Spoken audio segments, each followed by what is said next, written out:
Good afternoon, everyone, and welcome to the Bellevue Bruins Sports Network. Coming to you live from John Stella Field at Brown Park in Omaha, Nebraska, we bring you the season opener for the home team Bellevue University Bruins as they take on the visiting Hastings College Broncos out of Hastings, Nebraska. Yes, it's February 1st. Yes, we are in Nebraska, and yes, we are going to play baseball today. Hooray, hurrah. One of the earliest starts for the Bellevue program as they have had a wonderful January. 7 times the Bruins team have been on the field getting outside practices. That's almost unheard of, but we're going to take advantage of some nice weather and some dry weather as well to bring you this season opening for the Bruins. Hastings already has started their season. They played earlier this week at Ottawa, Kansas. They dropped a doubleheader to Ottawa, so their third game of the season. Mick Krupski back behind the microphone to do the play-by-play. This is my 17th year of covering Bellevue baseball and other sports as well.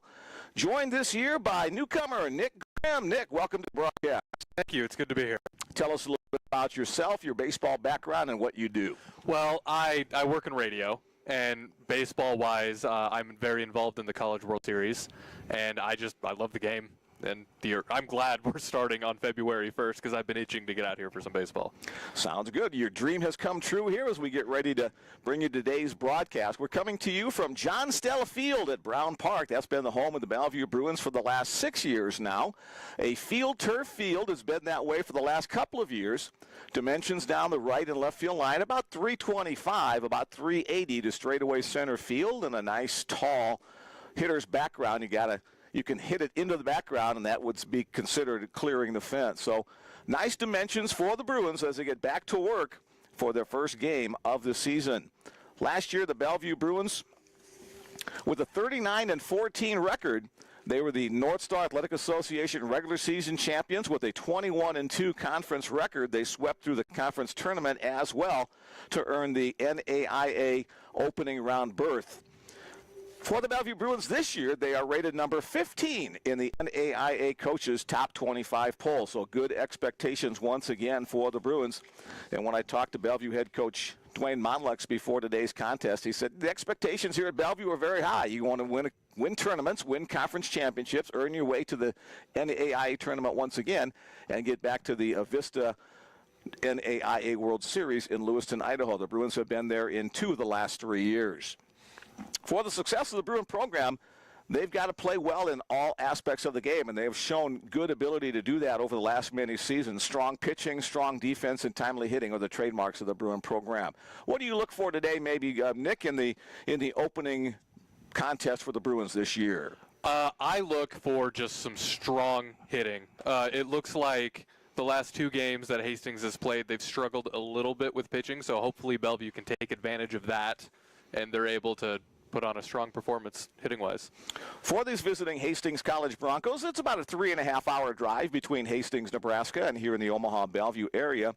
The Broncos led this year by newcomer coach Steve Maddock. Maddock has had 20 years in pro baseball, 7 years as a player and 13 years as a coach. He's the first-year coach now for the Broncos, trying to turn the program around. In 2024, the Broncos were 14-35 overall, 5-22 in the Great Plains Athletic Conference. Nick mentioned the opening doubleheader against Ottawa earlier this week. The Broncos lost. The Bruins and Broncos, I'm going to have trouble with that all day long with my alliteration. So the Broncos lost to Ottawa 8-1 and 6-5 in that one. Leading hitters in that doubleheader were Jared Delgado, who had 3 hits. Tristan Martinez had a couple of hits, as did Jace Valdez. Looking down on the field, we see the 2 head coaches. Dwayne Monlex for the Bellevue Bruins, now in his 15th year at the helm of the program, along with newcomer coach Steve Maddock for the Broncos, talking with our 2-man umpiring crew, going over the ground rules here at Brown Park. Let's take a look at the starting lineups for today's contest. We'll be underway with the action in about 5 minutes or so. For the visiting team, the Hastings College Broncos, Nick, you want to give us the starting lineup for the team from Hastings, Nebraska? Absolutely. Batting first, Jaden Stone. He'll be at center field today. Matt Lucero at third base. Tristan Martinez is third at right field. Cleanup is Eddie Henchek. He's the DH. Jared Delgado batting fifth. He's catcher. Jace Valdez, shortstop. Elijah Merritt, first base, Mason Mazer, right field, and Aliscair Descartes, second base, batting ninth. Another season of Bruins baseball. All right. The NAIA Baseball game features the Broncos. Bill Mullen, the sports information guy for Bellevue, giving the starting lineups over the public address system. You'll be hearing Bill's voice in the background today. He's doing double duty, doing the PA and the live stats for us today. For the home team, Bellevue University Bruins, let's look at the starting lineup there. Leading off for the Bruins and playing third base, number 4, Scott Hansen. Batting second, the catcher, number 10, Logan Grant, a returning All-American player from last year. Center fielder, number 21, Jake Lacey. He's earned All-American honors in the NAIA for the coming season. And the cleanup hitter, first baseman, number 36, Steven Elsner, who has also earned All-American honors. Batting fifth and playing right field, number 17, Anthony Lynn. Batting sixth, the left fielder, Elijah Tanner. Batting seventh and playing second base, number 14, Nick Gravel. Hitting eighth, the designated hitter, number 5, Nolan Walther. And batting ninth, the shortstop, C.J. Townsend, number 7. On the mound today for the Bruins to start things off, number 33, Gavin Wuschke. Expect a lot of different pitchers on the mound today for the Bruins. It'll be a staff contest. The first couple of pitchers, maybe 2 innings apiece, and then from there, the relief corps finishing up with a inning or so of relief duty. A quick look at the Bruin liner. All the returning players from last year for the Bruins hitting above the 300 mark. The only newcomer in the lineup to start things off will be Elijah Tanner and Nolan Walther. So we'll see how they do in their first appearance in a Bellevue University uniform. Temperature in the mid-40s right now. The wind blowing out of the south, which means it's blowing out towards left field. With the natural bowl for Brown Park, we're kind of sitting down below, so the wind won't be as strong around the home plate and infield area, but once it clears the hill behind us to our south, the ball might get a little extra pop for something hit hard into the air. Hastings College Broncos lineup is now being introduced. They'll line up on the third base coaching side. The Broncos will be wearing their black uniforms with maroon and white trim and gray pants. The Bellevue Bruins occupying the first base dugout. They'll wear their gold tops with purple and white trim and white pants. For the Broncos, number 33, John Shepard. Hastings is coached by Steve Maddox in his first season. He is assisted by Patrick Williamson, Michael Speck. Nick, do you expect the conditions today, temperatures in the mid-40s and a little breeze out of the south today, to have much of an impact on today's contest? I think the wind might play an impact. I'd expect to see a lot of balls hit to the left side, but as you mentioned at the top, Bellevue has been having a lot of outside practices. They've been preparing. We've had weather kind of like this for the past month or so. Unseasonably warm, but still chilly. So I think they'll be prepared. They'll be ready to go. And I think they might have a slight advantage over Hastings here. As Dwayne Monlick said, the Bruins have been outside practicing in January 7 times, so that gives them a little bit of an advantage over many years when they head on their Texas and Oklahoma and Florida trips, when they really haven't seen much of the outside weather due to the normal winter conditions here in the Omaha-Bellevue area. Finishing up with the lineup for the Bellevue Bruins, in just a moment we'll have our national anthem, and then we'll play ball right here on the Bellevue Bruins Sports Network. Bellevue basketball program's on the road this weekend. Congratulations to the women's squad. They defeated Valley City State last night. The men's squad fell in a heartbreaker, losing by 1 to the Valley City men's team. Both of the Bellevue squads at around the 500 mark on the season in conference play in the North Star Athletic Association. Our umpires today behind home plate will be Joe Cassidy, and on the bases will be Matt Ossendorf. Time now for our national anthem.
right, our national anthem has been concluded, and we're just about set to play baseball. Coming to you live from John Stella Field at Brown Park, about a 10-minute drive or so away from the Bellevue University campus.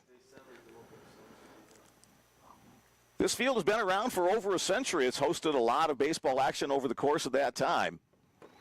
For the Bellevue Bruins, now their home field, and Bruins have enjoyed their time here, winning conference championships over each of the years that they have called Brown Park their home field. Let's take a look at the defense for the Bellevue Bruins. Across the infield will be Steven Elsner at first base. Nick Gravel is at second. C.J. Townsend is the shortstop. And the third baseman is Scott Hansen. Across the outfield, it'll be Elijah Tanner in left field. Jake Lacey will be in center, and Anthony Lind in right. The battery for the Bruins behind the plate is Logan Grant. And on the mound is right-hander Gavin Wuschke. Can you tell us a little bit about Gavin Wuschke? Gavin Wuschke, I didn't have my notes ready. I'm sorry. That's okay. First time here for Nick, so I'm sorry I'm throwing stuff at him here that he's learning on the job. I appreciate being thrown into the fire.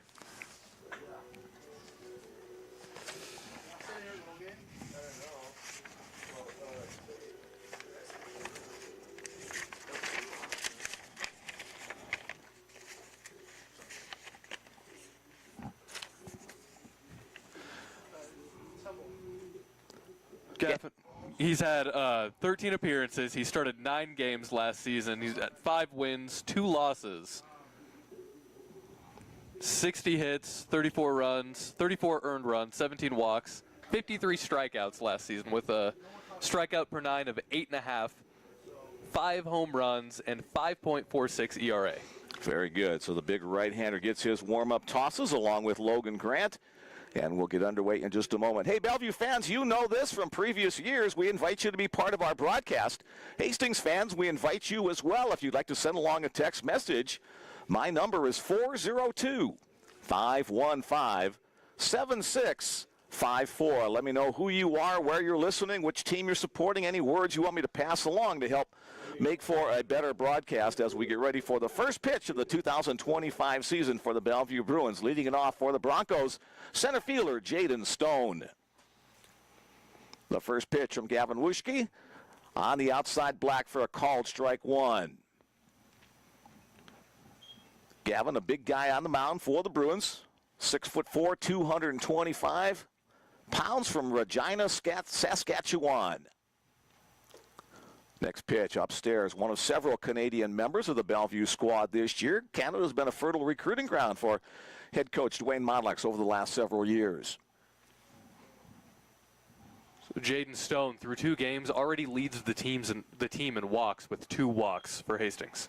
Tardy on that swing as Wuschke works ahead. 1 ball, 2 strikes. 41 degrees officially, wind out of the southeast at 14 miles an hour. That's our meteorology report to start the game. As Wuschke comes set at the belt and delivers that breaking ball low and in. Nice backhanded grab by catcher Logan Grant. 2-2 our count. We'll be seeing a mostly cloudy day today. We've had some lovely January and now February weather in the Omaha area over the last week or so. It's been up and down. We've had 30 below wind chills a couple weeks ago. Now in the 50s. Hit on the ground is short. C.J. Townsend looks it in. His throw across the diamond is in time. 1 up, 1 down in the top of the first inning. C.J. Townsend returns for another year for the Bruins. This is his 4th year in the program. He was a scholar athlete in each of the first 3 years. He was an honorable mention all-conference player last year. Stepping into the 2-hole, third baseman Matt Lucero. Lucero, like Stone, a member of the squad last year. Again, a first pitch fastball for a called strike one. Wuschke working ahead of the first 2 batters he has faced. Already this season, he's got a .333 batting average in 4 plate appearances, just with the last 2 games that Hastings has played. 100 points better than his .233 start, or .233 for the season, a called strike 2. He did have 1 double in the doubleheader. Ottawa University out of the Kansas Collegiate Athletic Conference.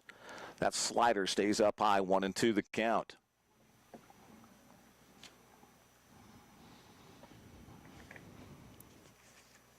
You mentioned how warm it's been relatively for this area. I like to call it fake spring 1. We're hoping it's a foretaste of the real spring, but we know better than that. 1st of February, 2-2 the count. If I know the weather here, which I don't because nobody ever does, it's probably going to get some kind of weird snowstorm for a day. Back in my high school coaching days, we've had snowstorms and blizzards as late as mid-April. That one, breaking ball hits Lucero on the foot. He'll be the first base runner of the afternoon as he limps down to first base. Never fun to get hit on a cold day. Oh, no, not at all. And especially on a bony part like your ankle or foot. You got a little extra padding in your rear end or sometimes on your side, but Lucero still trying to walk that one off down the first baseline. Yeah, when Lucero was hit, I don't know if I'd call that doubled over, but he did go down a little bit for a few seconds just to compose himself before he walked over. Number 6, Tristan Martinez. Yeah, and still trying to get things right. One of the trainers comes out of the Bellevue dugout, but Lucero's still trying to jog a little bit down that right field line to get some feeling back in the foot. Again, that text message number, if you want to join us today, 402-515-7654. Bellevue fans, keep that handy all year long. Hastings fans, join us today if you would like as well. Here's right fielder Tristan Martinez. In the dirt, blocked up by Grant. Logan, the primary catcher for the Bruins last year and this. Logan, the Bellevue University Athlete of the Year at end of the year honor conference dinner at Bellevue University. 1-0 to count. Throw over to first base. Runner back in plenty of time. Wuschke will work out of the stretch the entire game. Does not use the windup at all. Working from the first base side of the rubber. Looking in, getting the signal from Grant. And the next pitch on its way. A little movement on that as it cuts inside. Now 2-0 to count. Martinez in the doubleheader against Ottawa already put a home run for this season. That's a good start. It's not a bad start. Yeah. I'd like to start with a home run. In 7 plate appearances in that doubleheader as well. Runner goes on the hit and run. Fielded there, a nice job going back to the baseball by the Bruins second baseman Nick Gravel to retire the runner Martinez on his way down to first base. Lucero advancing to second on the play. So a couple of infield ground balls working around the hit by pitch. The cleanup hitter for the Broncos, the designated hitter, Eddie Henchek. Eddie Henchek.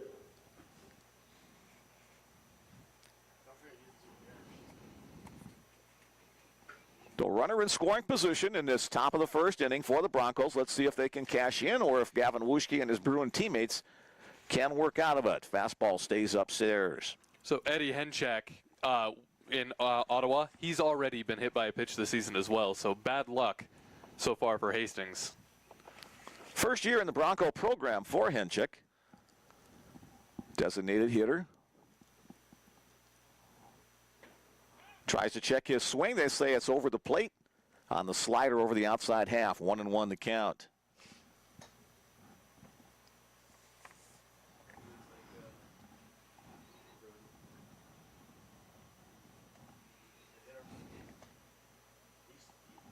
Henchek, a freshman out of Leavenworth, Kansas. So obviously it's his first year in the program.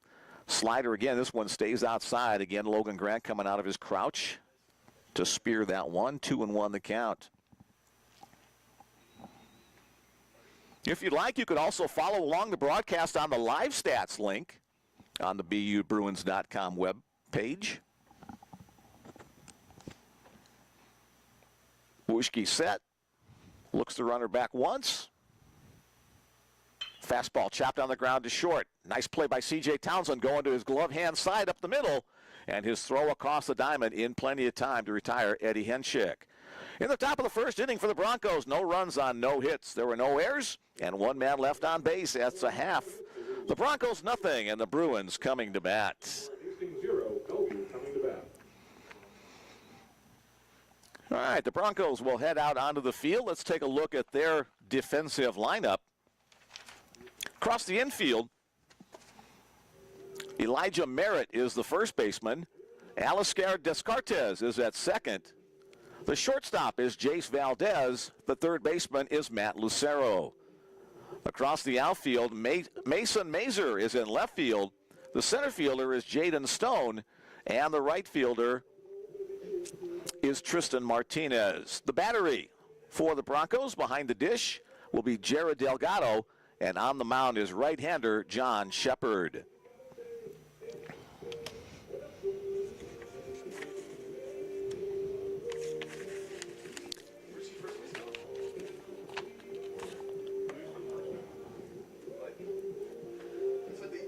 Couple of texts in the queue. Let's get to those. Some of the folks from last year rejoining us. Glad to be back here bringing you Bellevue baseball. Our first baby of the season coming to us as part of today's broadcast. We were a baby all kinds of times last year. Glad you guys are with us once and again. Go Bruins!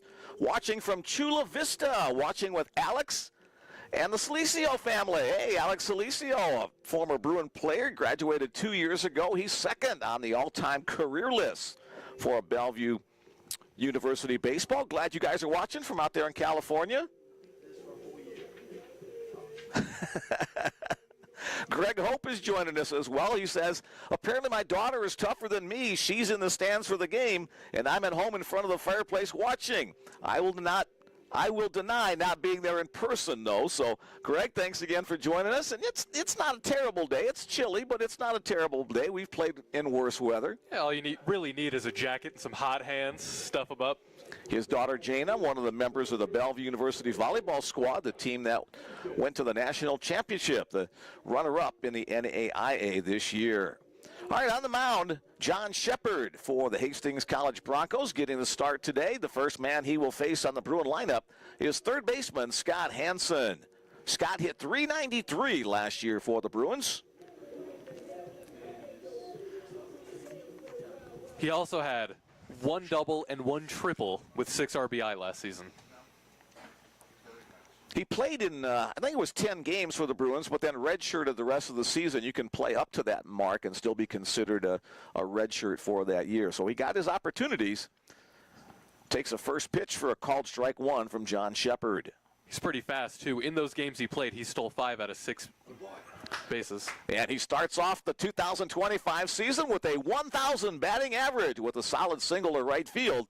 Claps his hands. His teammates joined in as well from the dugout as he reaches first base. First hit of the new season for the Bruins, and that'll bring to the plate the returning second-team All-NAIA All-American. Even though he's from Canada, he's still an All-American. It's catcher Logan Grant. Canada is part of North America. Yeah, there we go. Or if you're a Donald Trump fan, then he may be our 51st state, but that's never going to happen. So No. here's Logan. He was the North Star Player of the Year, the Bellevue University Athlete of the Year, also the North Star Newcomer of the Year. The first pitch from Shepard is up high.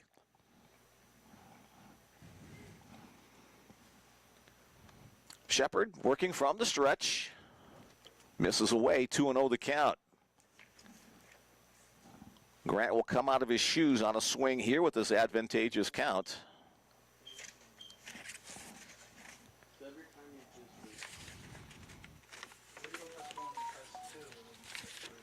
Now 3-0. Logan hit .346 last year, had an on-base percentage of .421 and a slugging percentage of .727. Not bad at all. He also played every game.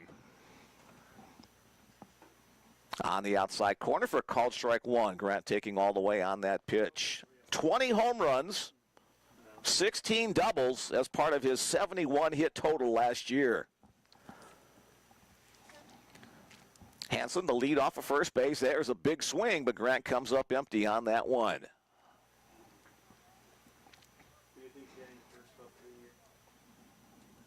Logan started his college career with a couple of years at Bismarck State. Now in his third year as a Bellevue Bruin. Runner goes. A swing and a miss. Looked like a changeup that Grant swung over the top.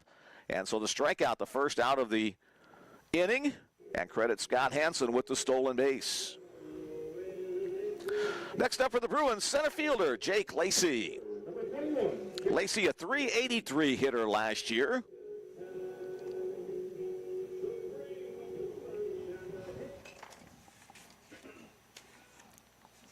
Lacey steps in. Runner in scoring position for the Bruins. Broncos stranded a runner in the top of the first. Let's see if the Bruins can cash in the bottom. High fly ball to center field. Settling underneath it is Jaden Stone. Hansen bluffs the tag. The throw comes in, one hop and handle there. So with 2 outs now, the runner remains at second base. And the batter will be the Bruins cleanup hitter, first baseman Steven Elsner. Elsner named a preseason NAIA All-American. Last year, his first year as a Bellevue Bruin, and he had some great stats as well, including a .357 batting average.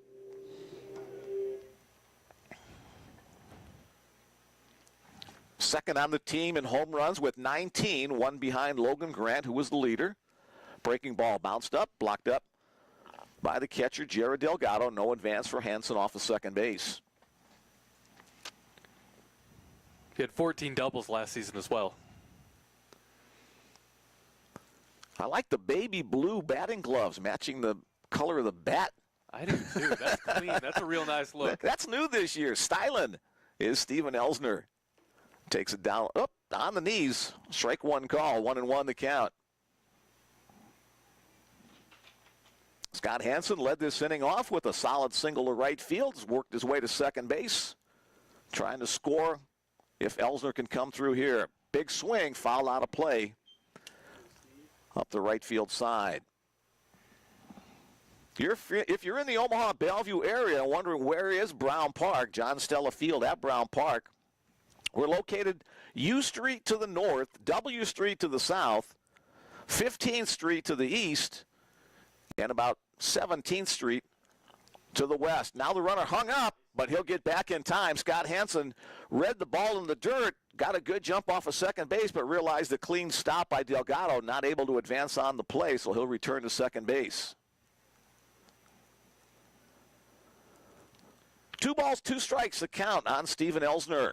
Well, Steven last season was 5 for 5 on stolen bases and attempts, so if he can get on base, they're going to have to deal with 2 guys trying to rob them. Chopped on the ground up the third base line, but just foul.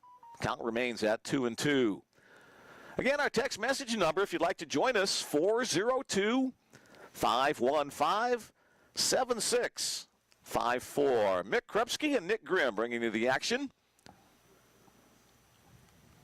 Bruins averaged over 9 runs, so it's just under 9 runs per game, 8.9 last year.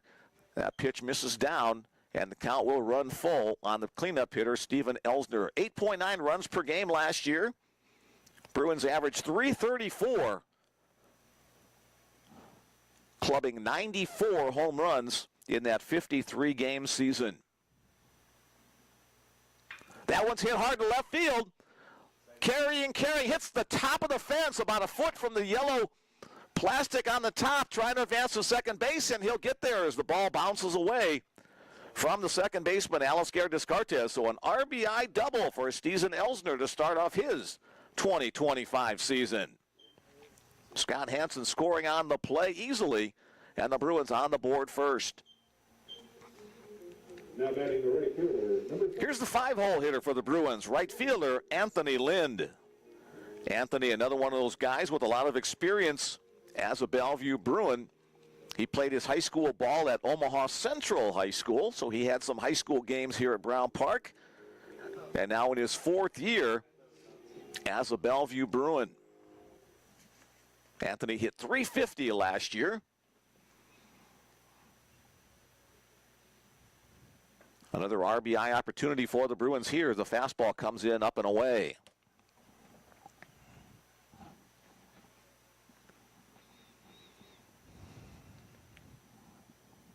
Shepard comes set just above the belt.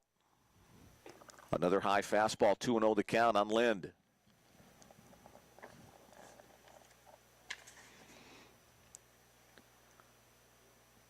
Anthony was a second-team all-conference player in 23 and a first-team all-conference player last year. Scholar athlete 2 times as well. He waits patiently with the 3-0 count. One 9-inning contest today between the Bruins and the Broncos. And it's inside, a 4-pitch walk. We'll send Anthony Lynn to first base. The Bruins have runners at first and second now with 2 away. And up to the plate, left fielder Elijah Tanner, one of the newcomers to the Bruin lineup.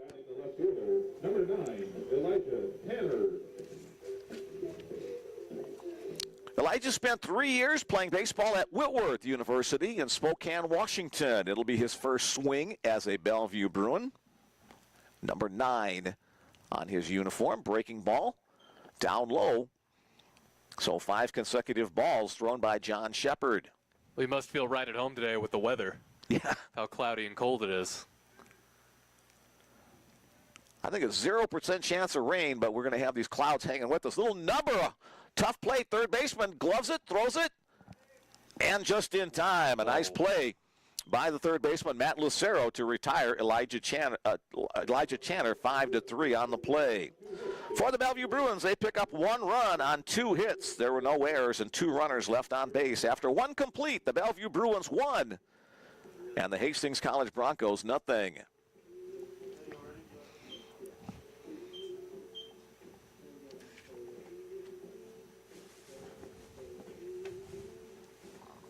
Gavin Wuschke returns to the mound for his second inning of work as the starter for the Bruins today.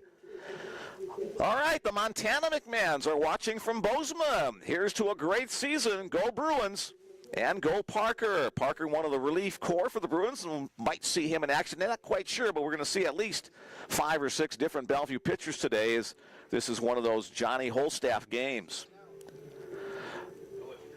Good to hear you again this year from the Townsends in rainy Oregon. Mom, Dad, and even Brother Brock. Let's go, Seegers. C.J. Townsend, a 4-year member of the Bellevue squad. His brother Brock, a pitcher last year, 1-year member of the team. So glad to hear you guys are listening in once again. My wife and I took a vacation trip up to Oregon last fall. What a wonderful place, so much to see. We started off in Portland, went up the Columbia River Valley, and then down to Bend and Crater Lake, and then over to the coast. There's so much to see. What a beautiful state, Oregon. Put that on your bucket list if you've not vacationed, or as the Townsends, if you live there, you know what I'm talking about. Leading off the second for the Broncos, the catcher. Top of the second inning for the Broncos, leading it off the catcher, Jared Delgado.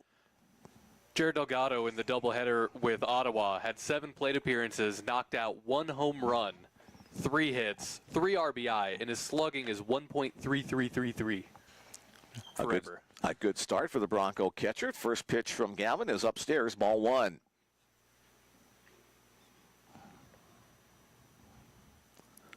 Wuschke comes set and delivers. On the inside corner, evens the count at 1-1.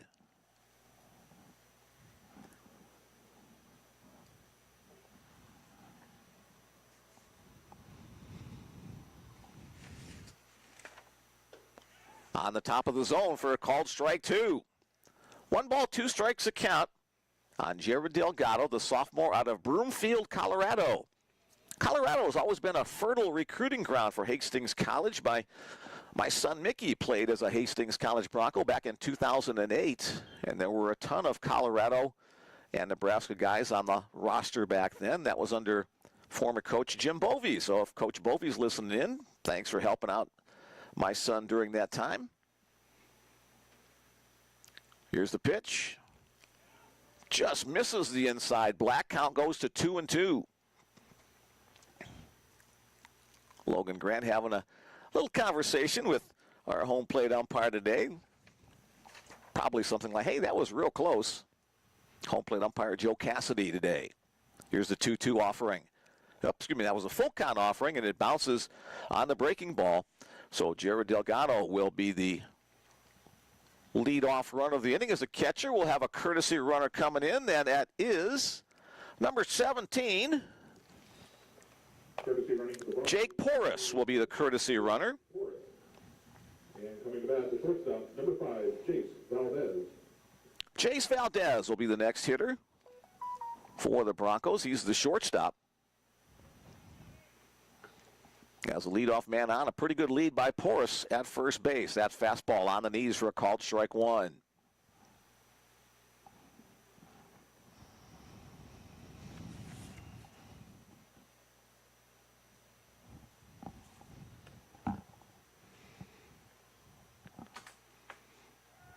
Shows bunt, puts it right back to the mound. Wuschke comes off to field it. His throw to first on time. 1-3 on the putout. Credit Valdez with the sacrifice as Jake Porras advances to second base on the play. So a little small ball gets the runner into scoring position for the Broncos, and that'll bring to the plate first baseman Elijah Merritt.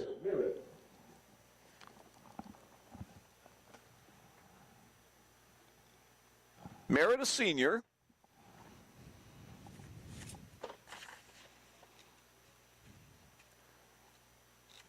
Grant sets up on the outer half of home plate. That's where the pitch comes for the called strike one, a breaking ball.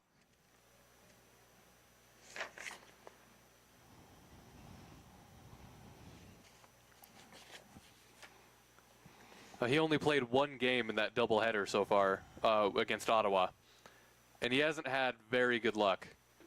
Swing and a miss, another breaking ball from Wuschke. In that one game he played, he drew one walk and struck out twice in 3 plate appearances.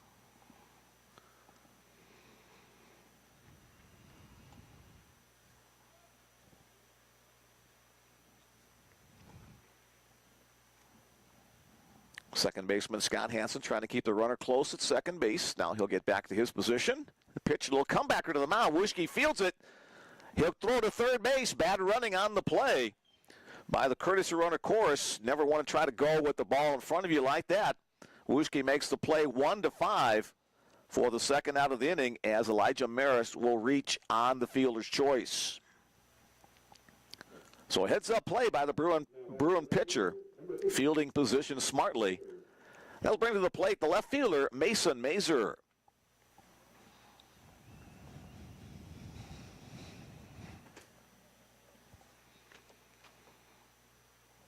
Bruins trying to work out of a little trouble. Throw over to first base. The runner Merritt back in plenty of time. Mazer hit .214 last year for the Broncos. He played in 36 of their 49 games last year. There's a nice breaking ball. Slow curveball in the zone. Wuschke back to working ahead of the hitters.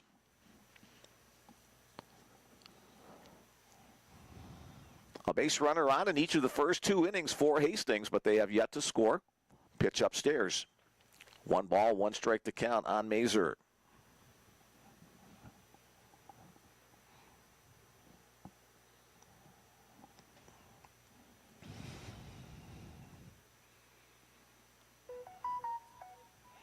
Again, the throw over to first base.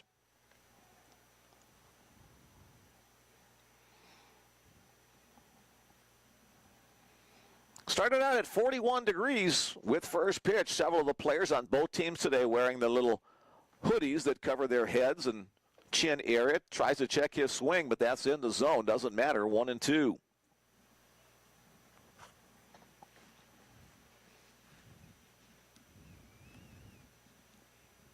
Mazer from Lincoln, Nebraska. That's about a 1-hour drive to Bellevue and a 2-hour drive to Hastings.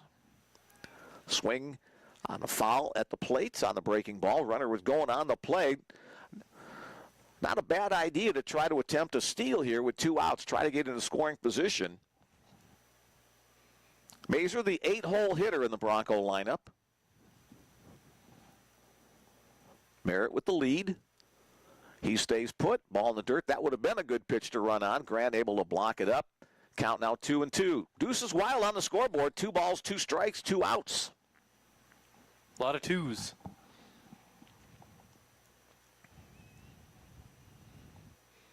Wuschke shakes off a couple of pitches. Now finds the one he wants. Fastball upstairs.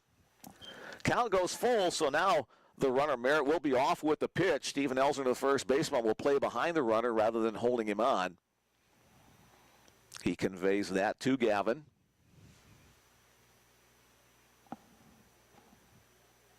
The payoff pitch on its way.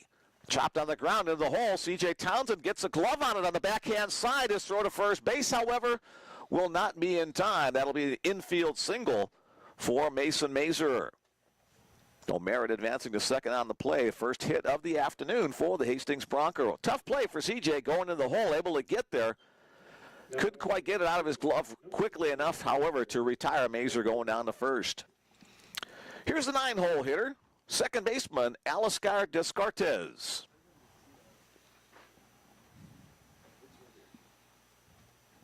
So another opportunity for the Broncos with runners at first and second. Breaking ball on the outer half, called strike one. Descartes hit .247 last year for the Broncos.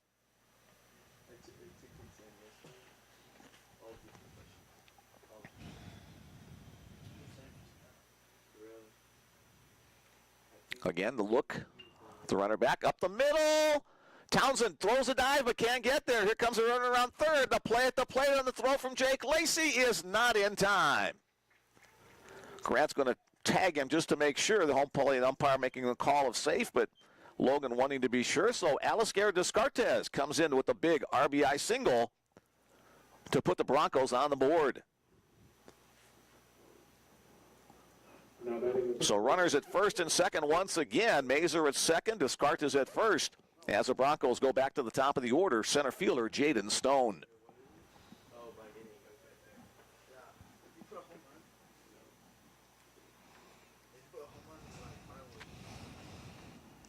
Stone grounded out his first time up today.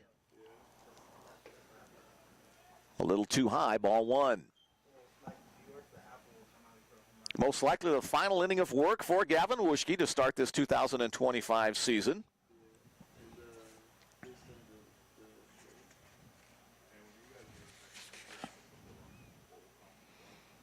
Last year, Gavin was 5-2 with a 5.46 earned run average. High chopper down the third base line, fielded there, and the throw in time by Scott Hansen to retire the side. The Broncos do pick up one run on 2 hits. There were no errors and 2 men left on board after 1.5 innings of play. Our score, the Bellevue Bruins won and the Hastings Broncos won.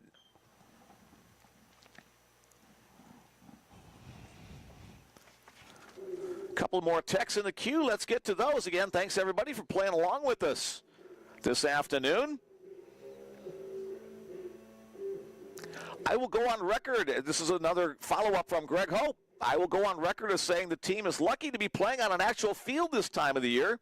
When Greg played back in 94, 95, we were scrimmaging in a parking lot at the Exarban horse track on the concrete.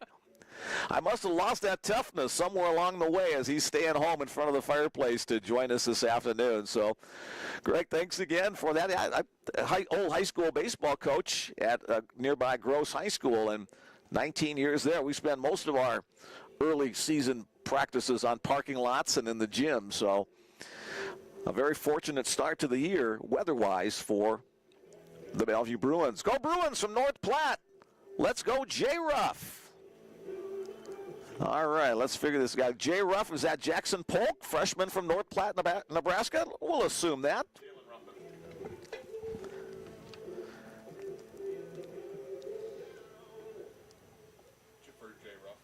Oh, I'm sorry, that Bill's got Jalen Ruffin. I'm sorry, wrong North Platte. 2 guys from North Platte this year, so Jalen Ruffer is scheduled to be the courtesy runner for the Bruins today, so we may see him a little bit later. A couple more in the queue. We'll get to those at the next half inning. Here's second baseman Nick Gravel to lead off the bottom of the second inning for the Bruins.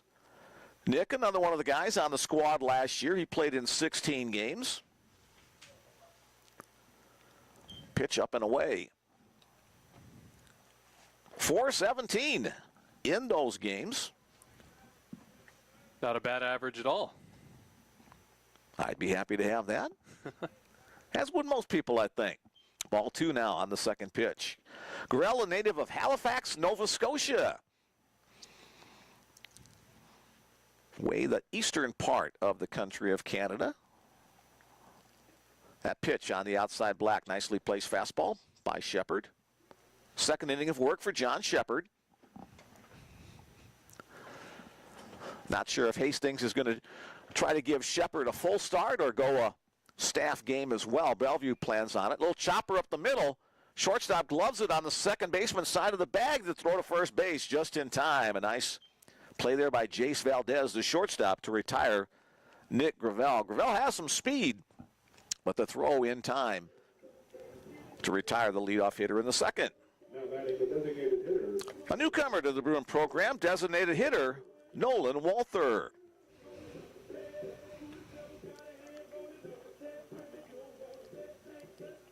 Last year, Nolan played at Southwest Mississippi Community College. Hit over 300, 307 to be exact. Shows bunt, pulls it back. Ball one to count.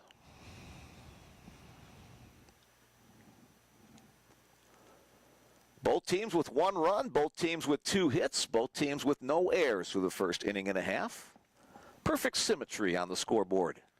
I love me some symmetry. Mick Krepsky and Nick Grimm with you. Fouled out of play, right side over the Bruins bullpen.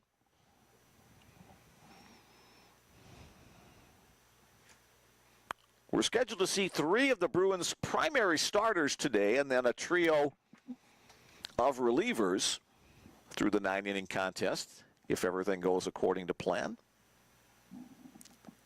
Fastball, nice spot on the outer half. 1-2 the count on Nolan Walther.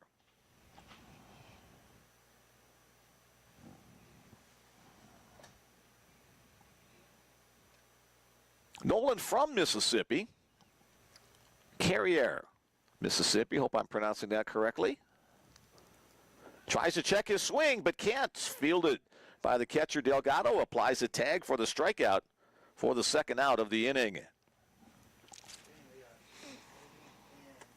If you hear a cheer coming from the direction of Oregon, that means that it's time for C.J. Townsend to step to the plate.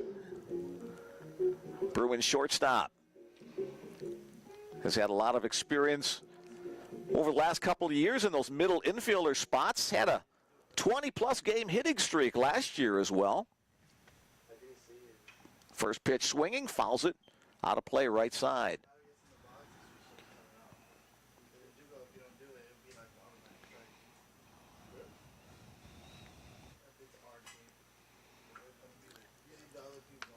Wearing number 7 on his jersey. Have to mention at least once a year. My favorite player back in the day, number 7 for the New York Yankees, Mickey Mantle. CJ's way too young to remember Mickey, but I'm sure his family, his parents do. 1-1 the count. Lays off that high and tight pitch. Thus far, 2 Bruins have started off their season with a 1,000 batting average. Scott Hansen and Stephen Elsner. C.J. Townsend trying to do the same.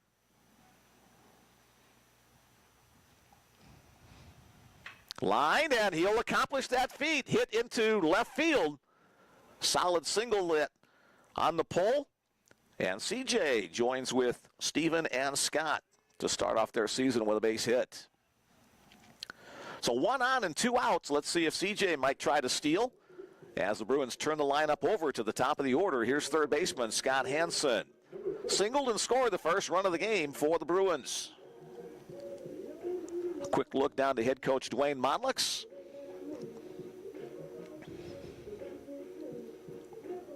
And now he'll step in.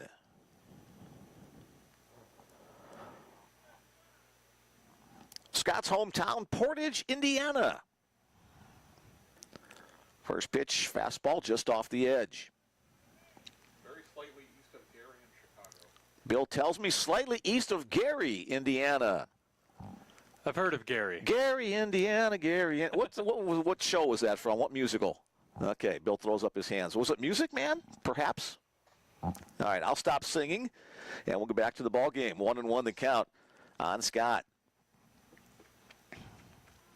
Again, the long look to Dwayne Monlix. Townsend gets his lead off of first. A big lead, then gets back. And that's a 2-for-2 start to the season for Scott Hansen as he drives that ball through the infield on the left side. Matt Lucero, the third baseman, gave it a dive but couldn't come up with it. So a great start for Scott Hansen. Now batting for the Bruins is the C.J. Townsend advancing to second on the play, and an opportunity here for Bruin catcher Logan Grant.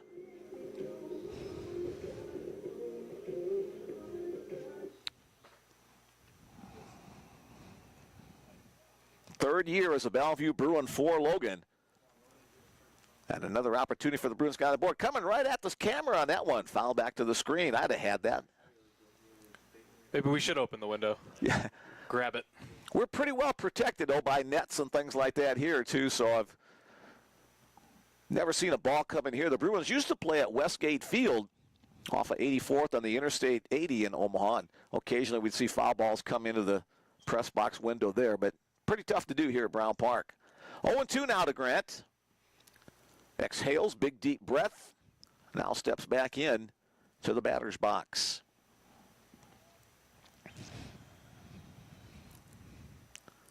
Lays off that breaking ball. 1-2.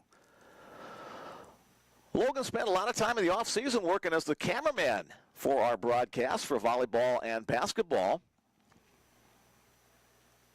He comes from Alberta near Banff National Park, so I was picking his brain for what to do around the Banff area. Ball gets away from the catcher, advancing to third. And getting around the tag is C.J. Townsend. Lucero tried to slap tag in front of the bag, but Townsend smartly went around the bag from behind and is called safe.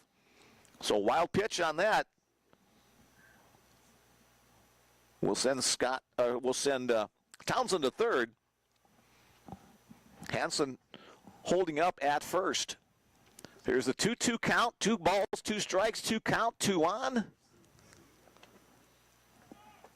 Runner goes, but fouled out of play by Grant, trying to protect the plate. Normally in a steal situation, the runner's not going to swing, but Grant with 2 strikes trying to protect his at-bat.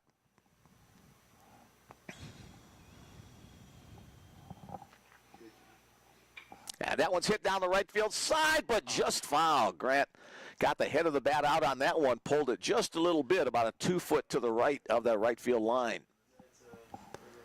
So the runners will return once again. Scott Hansen probably grumbling, I'm getting my running exercise here this afternoon. Nothing wrong with a little cardio. Got to get those steps in. That's right. Grant from Chestermere, Alberta. Up in the Banff and Jasper and a couple other national parks right in that area as well. I'd like to make it up there sometime. Opposite field, protecting the outside corner. That'll go out of play. Count will remain 2-2 once again. So 4 consecutive foul balls by Logan Grant. So yeah, my wife and I are planning on heading up there in September. So we got some info from Logan and all kinds of tourist stuff from various sources. So looking forward to that. The pristine mountains and lakes. Chop foul once again. That one goes into the Bellevue dugout. And again, Scott Hansen. Smile on his face as he heads back to first base once again. So he's had about 6 wind sprints here over the last couple of minutes. First base coach Richie Moore. A couple of words to him as well. As he's ready, Logan Grant is ready, and John Shepard is ready. Here we go once again. This one chopped on the ground, fielded by the first baseman. Elijah Merritt will get it and step on the base to retire the side.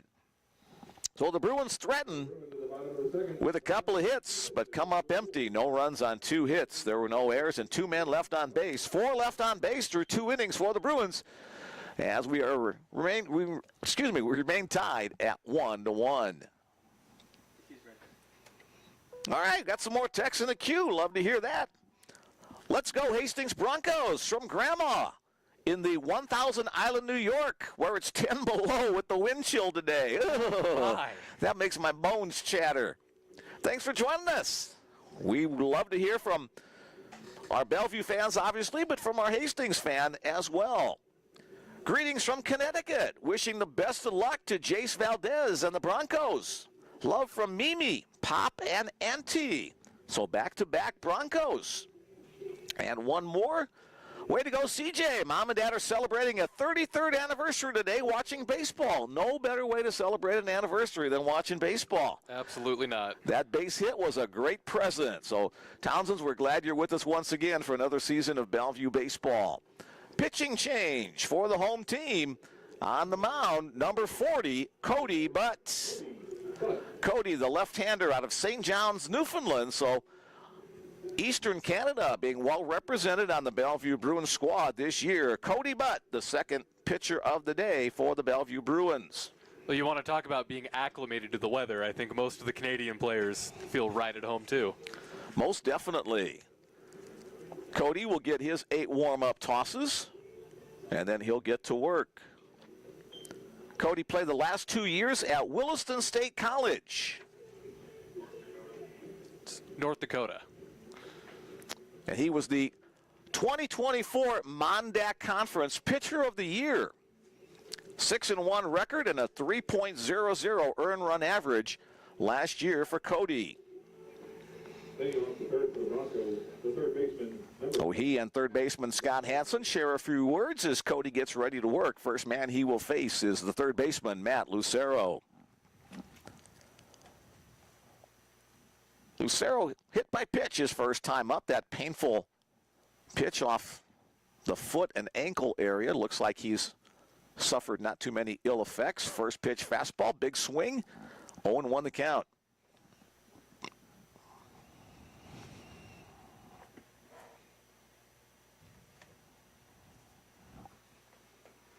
Oh, 0-2.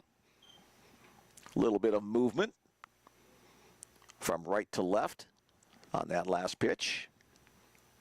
Again, working from the stretch, from the middle of the pitcher's rubber. 0-2 pitch, fastball blows past Lucero for the strikeout. So a good start to the pitching career for Cody Butt as a Bellevue Bruin. Right fielder Tristan Martinez is the next Bronco hitter. He grounded out to second his first time up. Tristan Martinez.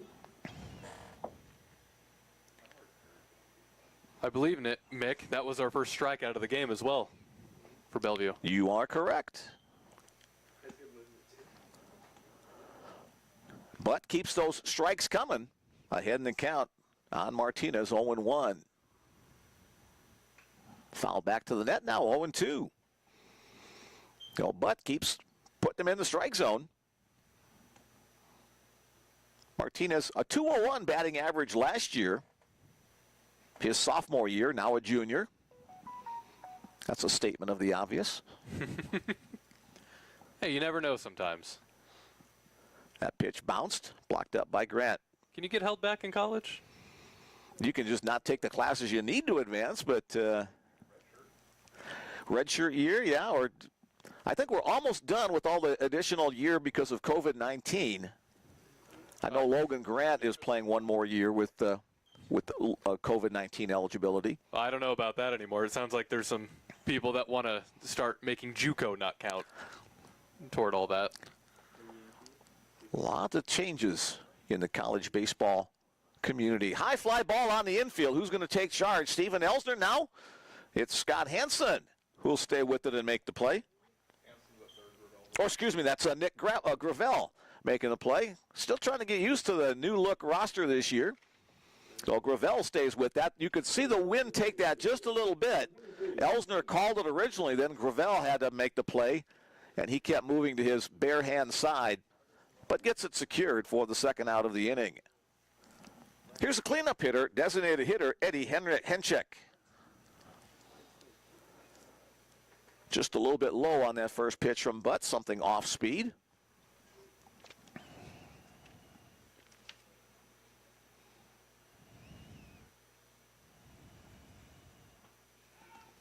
On the outside corner for the called strike, 1-1. Henchek grounded out his first time up.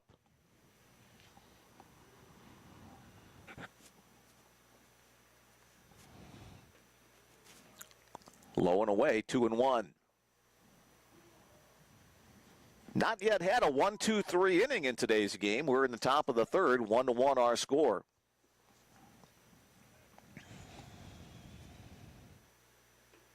That one flies upstairs. Now 3-1. Henchek will be looking for a pitch he can drive. Henchek, one of the taller guys on the Hastings roster. We don't have their height on the roster, but takes that one at the top of the zone. Thought it was a little bit too tall, but now the count goes full. Payoff pitch upcoming in this battle between Cody Butt and Eddie Henchek.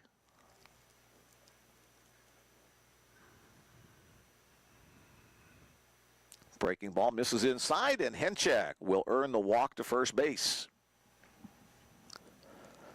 First walk for Butt, following a strikeout and a pop-up. Second walk of the game for Bellevue pitchers. That'll bring to the plate the catcher, Jared Delgado.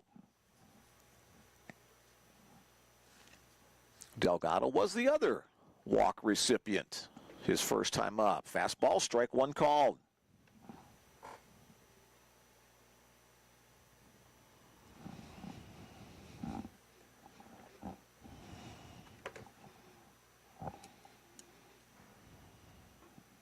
Throw to first base. Close play, but the runner back in time. Logan Grant with a strong arm. He's not afraid to throw behind runners at any base.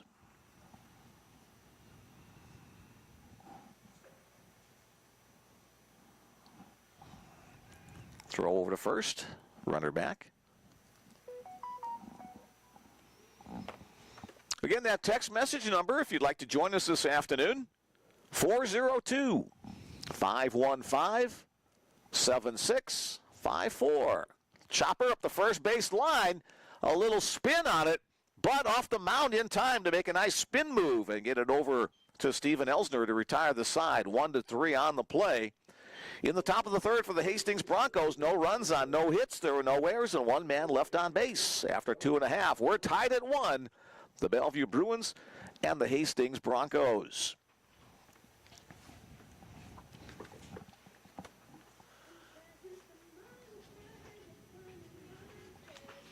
And it looks like John Shepard will come out for a third inning of work.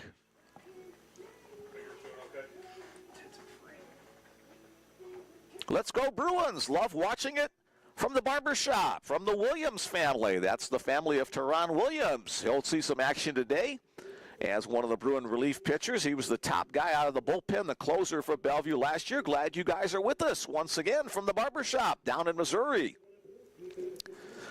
Hastings fans at Fire Station 302 in Surprise, Arizona are watching. All right, first time we've had a fire station text in. Talk about a nice surprise. Yeah. Oh, what? He's here all week, folks. Tip your waiters. Watching and staying way warmer, you betcha. Yeah, you're probably twice the temperature that we have here. Surprise, Arizona, down in the Phoenix area, getting ready for some Major League Baseball spring training as well. I need to get down there for a spring game one of these days.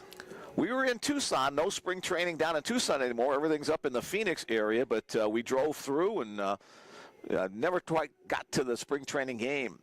One more text from the Gravel family from Fall River, Nova Scotia. Go Bruins. That's Terry and Greg, Nick's mom and dad, and 3 brothers, Jesse and John, also watching. And Jake is watching in Montreal. Go Bruins, and a baseball emoji as well. So a nice variety of people all over the country, all over the continent, the United States and Canada, joining us today on the Bellevue Bruins Sports Network. Mick Krupski and Nick Grimm bringing you the action today from John Stella Field at Brown Park. Leading off in the bottom of the third inning, center fielder Jake Lacey. Jake flew out to center field his first time up. First pitch from Shepard is upstairs.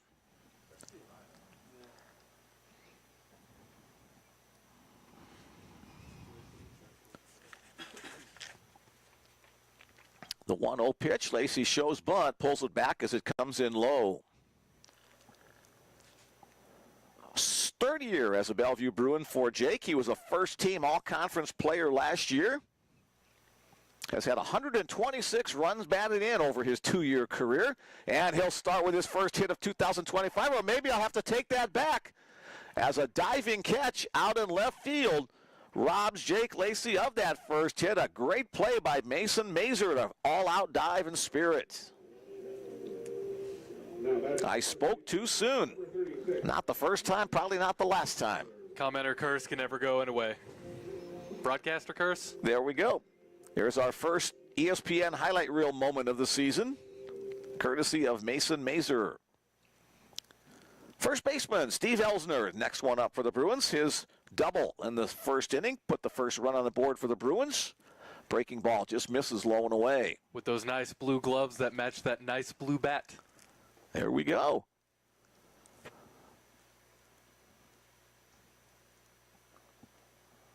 Since the advent of metal bats years ago, we've seen all kinds of color combinations. Foul back to the screen, makes it a 1-1 count on Elsner. Elsner primarily played left field last year for the Bruins. With the graduation of Alec Ackerman, who was Bellevue's first baseman last year, Steven assumes that position this year.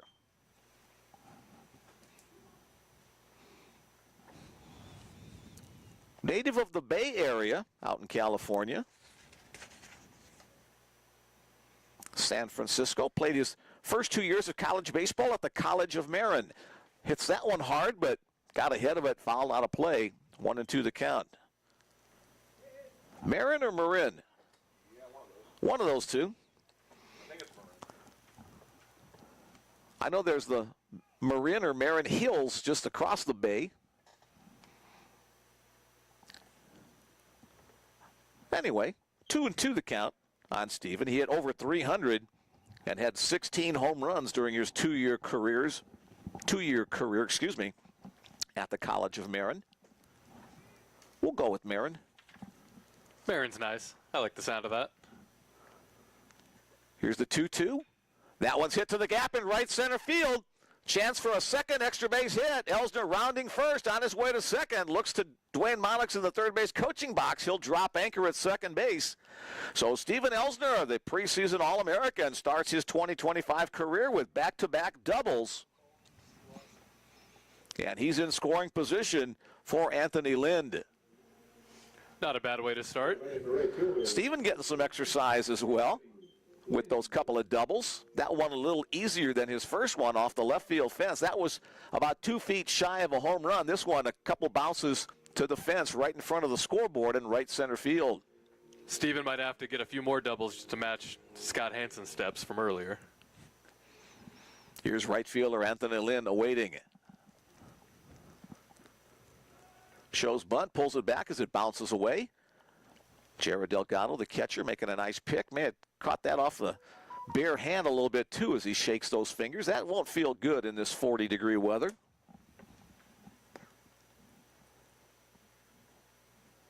All the way up to 42 degrees. We've gone up a degree in about an hour. Ooh, heat wave.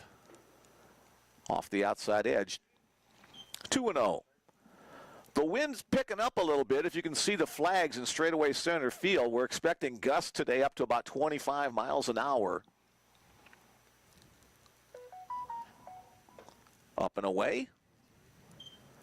Lind, a good contact guy with the bat.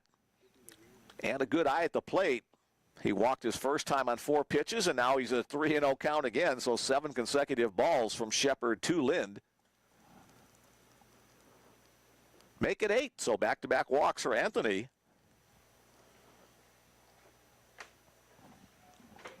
A 1,000 on-base percentage for the Bruin right fielder. Number 9, Elijah. Back-to-back doubles, back-to-back walks. There's that symmetry again.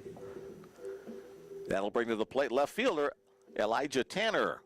Hoping to end the symmetry here as Tanner grounded out to third base his first time up. 2 runners in scoring position. Each team has left at least 1 runner on base in each of the first 5 half innings. Good jump at second base for Elsner. He'll get the stolen base, as Shepard wasn't paying much attention to him. So Steven Elsner, a big guy, but some pretty good wheels to advance 90 feet. Lind following up as well. So 2 runners in scoring position here for Tanner, ahead in the count 1-0. It seems like it's getting a little darker overhead as well over the last few minutes. And that's going to be punched into right field. That'll drop for a base hit. Here comes Elsner across the plate for the first run. The throw is cut off. So 2 RBIs, not quite cut off as it squirts away from the first baseman. So Elijah Tanner will get credit for a base hit and then advancing to second on the throw. 2 runs batted in as Elsner and Lind plate run number 2 and run number 3 for the Bruins. E3 on the play that allowed Tanner to advance. So the Bruins cash in on the 2-out hit by Elijah Tanner. And he's in scoring position now for second baseman Nick Gravel. Gravel grounded out his first time up. Looking to keep the inning alive and play another runs for the Bruins, up 3-1. Popped up on the infield.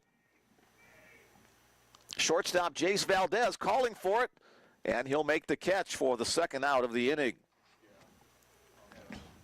Smart play by Valdez. He kept backtracking on that to try to stay behind the ball as the wind kept pushing it deeper and deeper. It'll be designated hitter Nolan Walther with 2 outs.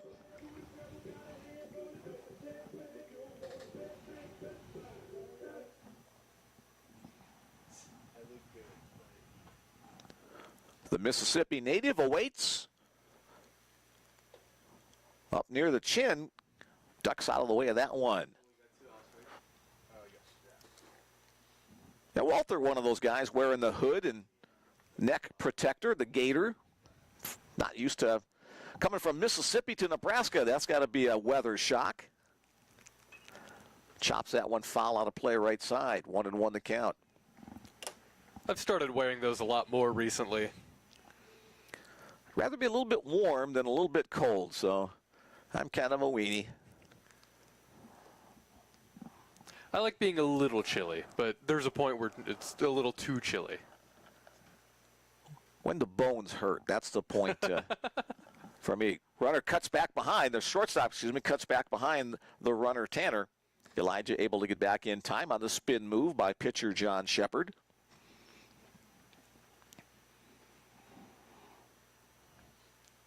Two runs in the inning thus far for the Bruins. On a couple of hits and a walk. Big breaking ball, just misses outside corner. Catcher Delgado framing it there for the home plate umpire to take a good look. Joe Cassidy, the guy behind the plate. Matt Ossendorf, the guy on the bases for the umpiring crew today. Top of the strike zone for a called strike 2. Again, we're at that 2-ball, 2-strike, 2-out count.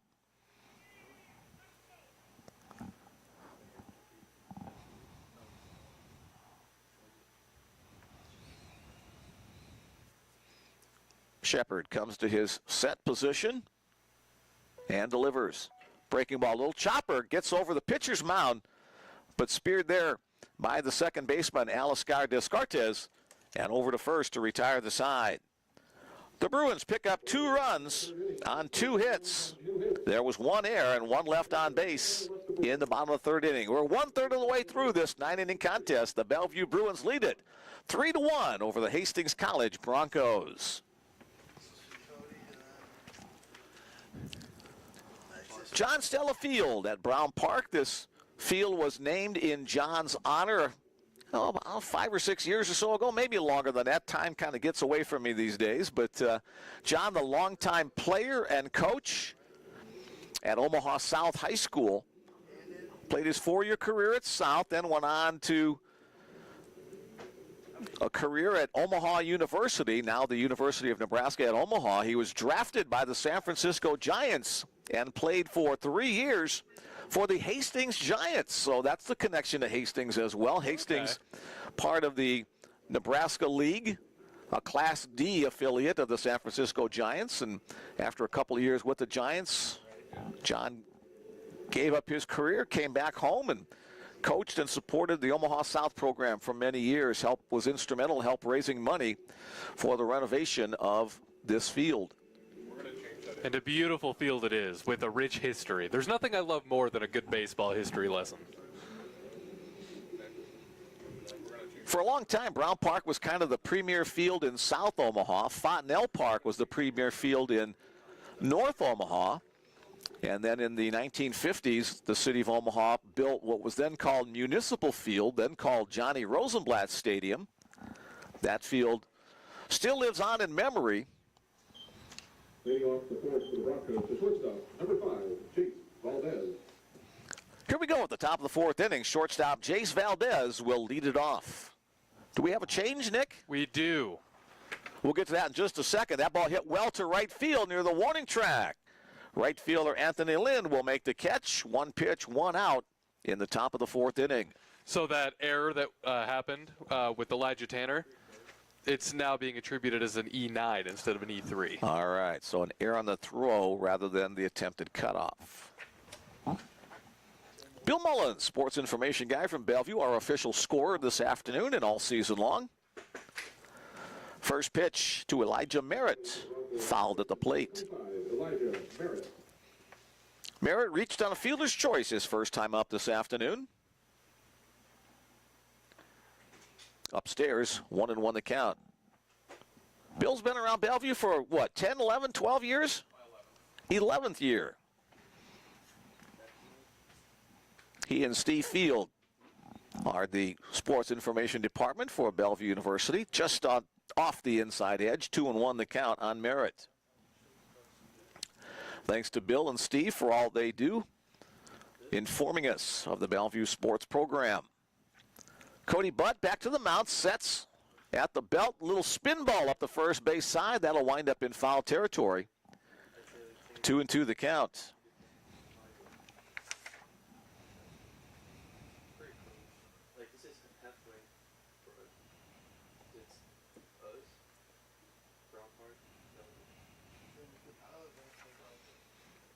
Cody looks in, gets the signal from catcher Logan Grant, and delivers. Missed inside all the way back to the screen. Bellevue assistant coach Sean Malley is the pitching coach for the Bruins. He has a electronic communication device that goes to Logan Grant's earpiece, telling him what pitch to signal out to the pitcher. Now 2-2. Excuse me. Now the pitch upstairs will earn Elijah Merritt a walk to be the base runner here in the fourth inning with 1 away. It's not the same as the pitch comm that Major League Baseball uses, but it's just a little communication device from Malley to Grant that he then relies on to the pitcher. Bruins looking to turn a double play here. Middle infielders at double play depth. Stepping into the batter's box, left fielder Mason Mazer. Mazer, a good afternoon so far, had a hit his first time up and a great defensive play in the last inning to rob Jake Lacey of a base hit. Fouled out of play, 0-1.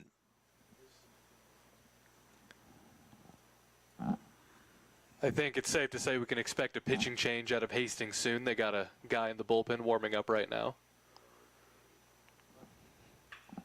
That one's hit in the air to center field. Jake Lacey going back a couple of steps. He's got it looked into his glove. And now 2 away in the top of the fourth inning. Hit well by Mazer, but a nice play by Lacey to get there and handle it easily. Stepping up, second baseman Aliscar Descartes. Aliscar Descartes. He got the RBI for the first run of the game for the Broncos back in the top of the second inning.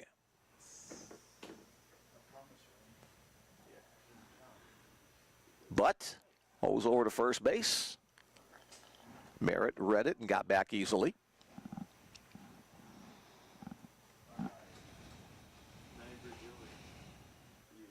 This will probably be the final inning for Cody Butt as well. Swung on, fouled off the body of Logan Grant. Home plate umpire Joe Cassidy will give Logan an extra couple of seconds to recuperate after taking that one off the body. Walking the ball out to Cody.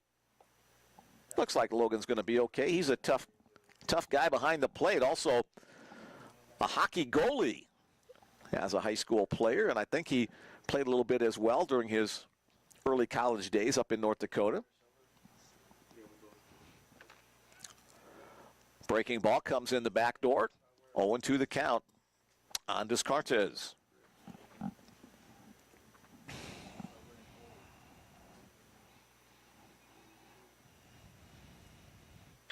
Chopped on the ground to short. C.J. Townsend takes it off the body and goes the short way to second base. Nice job of blocking it up first to take advantage of the fielder's choice and retire the play. No runs on no hits. There were no errors and one man left on base. So our streak of having somebody left on base in each of the half innings continues. After 3.5, it's the Bellevue Bruins 3 and the Hastings College Broncos 1. Hey, time now to give our coaches salute. For the home team, Bellevue University Bruins, a staff that has a lot of experience in coaching in general and here at Bellevue in particular. Head coach Dwayne Monlux, now in his 15th season at the helm of the Bellevue program, formerly coached at his alma mater, Dickinson State, for several years before coming to Bellevue. The associate head coach, Mitch Schmidt, he's actually the senior member of the Bellevue squad. He's in his 19th season. He was here for several years with former head coach Mike Evans. Pitching coach Sean Malley, he's been around for 18 years. Assistant coach Richie Moore, he's in his 15th season as well with Dwayne Monlux.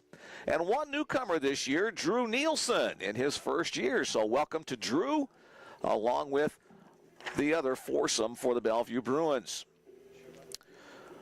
For Hastings College, Steve Maddock in his first year at the helm of the Bronco program. His assistant coaches are Patrick Williamson and Michael Speck, as we have a pitching change for the Broncos. I can't tell. Oh, I'm sorry. Sorry. I can't see this number. That's the bad thing about having jersey numbers only on the back. We have to. It's 30-something. And he's big. And we'll identify him in just a moment.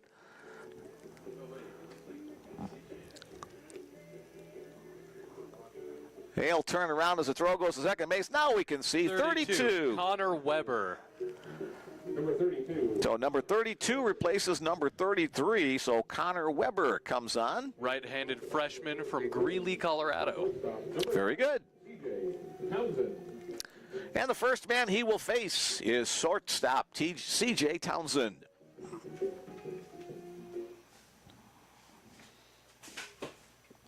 C.J., a base hit his first time up. Lays off a breaking pitch from Weber.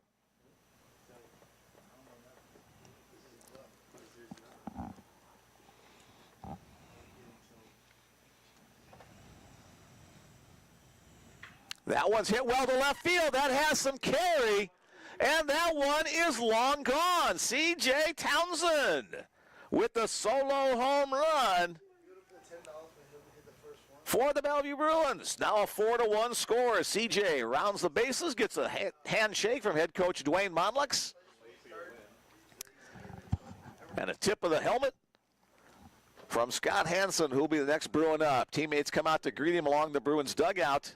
I think I just heard a bunch of screaming come from up near Oregon.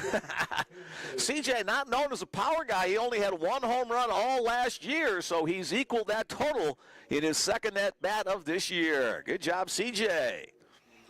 Here's Scott Hansen trying to keep his 2-for-2 season average alive or improving on that. First pitch fouled or hit down the right field line. It'll wind up in foul territory, but room out there to make the play for the right fielder, Tristan Martinez, for the first out of the inning. So Scott drops down to a measly 667 for his batting average.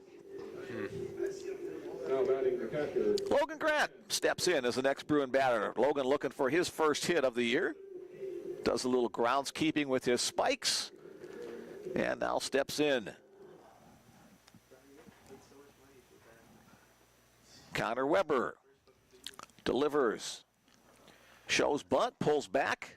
Ball one to call. Grant yet to get a hit yet this game with a strikeout in the first inning and grounded to third. Or excuse me, first in the second inning.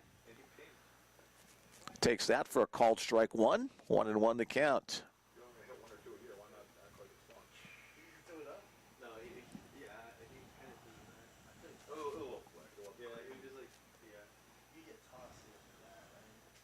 Breaking ball stays below the knees. 2-1.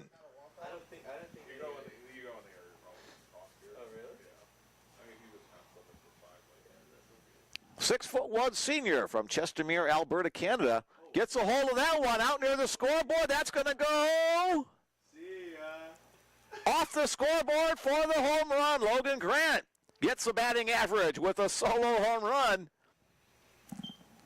So 2 solo home runs in the inning as Logan Grant had 20 home runs last year. That's his first in 2025. Well, if you're going to get your first hit of the game, why not make it a homer? And a little skip to home plate for Logan as he gets the 360-foot round trip. A big hug from Steven Elsner as well as Jake Lacey greets him, and then he'll step up. Lacey also looking for his first hit of the season as the Bruins extend their lead to 5-1. Breaking ball, low and away. Home run, fly ball, home run. The body of work in this bottom of the 4th inning for the Bruins. Lacey's liked the outfield, hitting to the outfield too. First inning he got caught it, or center fielder caught it, and then the left fielder caught it last inning. The 3rd. Lacey ahead in the count. On the outside corner for the called strike, now 2-1. Jake Lacey and Dwayne Bonlex share the same hometown, Gillette, Wyoming. About 3 decades apart or so. Was teasing head coach Dwayne Bonlex the other day. He was doing the play-by-play for the basketball broadcast with me a couple of times this year. Did a great job as well. That he was a versatile 3-sport athlete at his time in Dickinson State University. But teasing Dwayne, he just turned 50 years old. And that pitch, a ball 4 for Jake as he trots down to first base. So Dwayne's got about 30 years on Jake. I've got about 20 years on Dwayne. So add all those numbers up and you'll get a headache. Here's Steven Elsner. Well, numbers scare me, Mick. I'm bad at math. I can go to 10 easily. Beyond that, it's an adventure. Elsner a 2-for-2 start. Both of those hits doubles. As the Bruins have put across 2 runs in the 3rd and 4th inning. Maybe more. Elsner again out near the scoreboard. About 1 hops the fence. Steven's going to have another double. Here comes Lacey around third base, and he will score standing up. So a 3-triple start and 2 RBIs for Steven Elsner as he's clubbing the ball all over the park. 1 in the 1st, 2 in the 3rd, now 3 in the 4th. Give the Bruins a 6-1 lead. So pitcher Connor Weber has been treated kind of rudely by the Bruin hitters as he's given up 3 hits and a walk. Here's right fielder Anthony Lind. Lind fouls it back. Had a real good swing on that. Anthony has walked both of his times up so far today. In fact, that was the first strike that Anthony has seen in 3 plate appearances. Breaking ball misses low.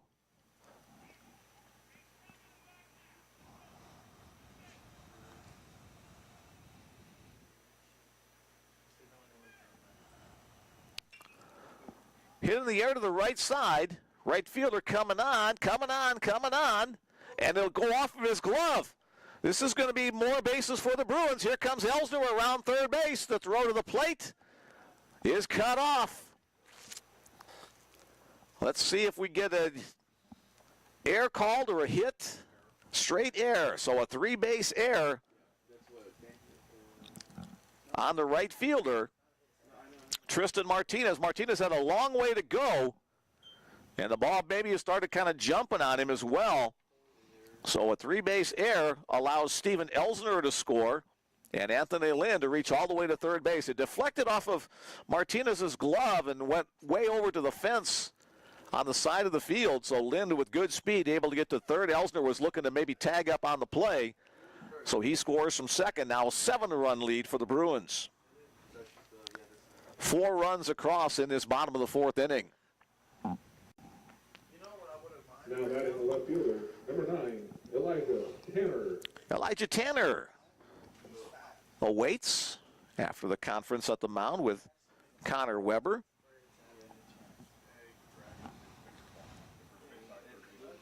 Now Weber, the freshman out of Greeley, Colorado, has seen his earned run average jump on his first appearance of the season. Fastball misses low, ball 1. Tanner 1 for 2 with 2 RBIs. Those coming on his single in the third.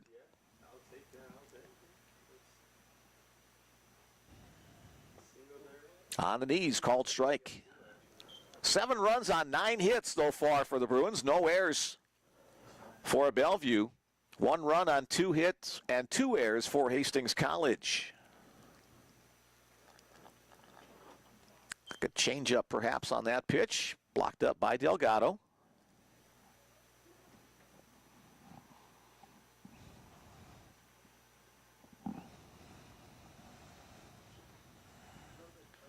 Hastings bullpen looks like it's getting a little warm again. Just a bit outside. Delgado gloves that one. Oh, Tanner ahead in the count. 3-1. Runner on third with 1 out. That one's hit on a line to center field, and it's on the ground. No catch out there. Good job of base running by Anthony Nin to wait to see what was going to happen on the play, so he'll score. As Elijah Tanner will get a base hit and another run batted in. His third of the afternoon. A good start to the career at Bellevue for Elijah Tanner. Now batting for second baseman, number 14, Nick Gravel. Nick Gravel will be the 8th hitter in the inning for Bellevue. The Bruins' second baseman is grounded out and flown out.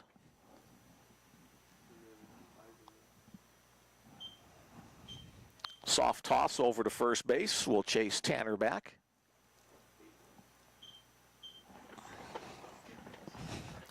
You know, we got a decent crowd on hand for a cool, cloudy afternoon. Throw behind the runner to first base by Delgado. Tanner able to get back in time, however.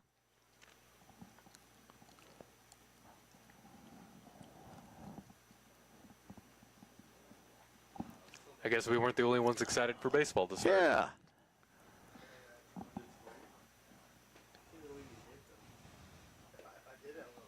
On the outside corner for the called strike. Not sure if anybody else in the North Star Athletic Association is playing today. That's the conference for the Bellevue Bruins. Or the Great Plains Athletic Conference, which is the home conference for the Hastings Broncos. Runner goes on the hit and run. Perfectly executed by Gravel at the plate. Here comes Tanner around second, and he will slide into third base. Ball gets away from the middle infielders, and a heads-up play by Nick Gravel to take second on the air. So credit Gravel with a single on the play, advancing to second on the E7. And good base running by Tanner to read the hit and run. And it's been a tough inning for Colby Weber, and he may not get through it. He is done for the day. As head coach Steve Maddock goes out to the mound to make a pitching change.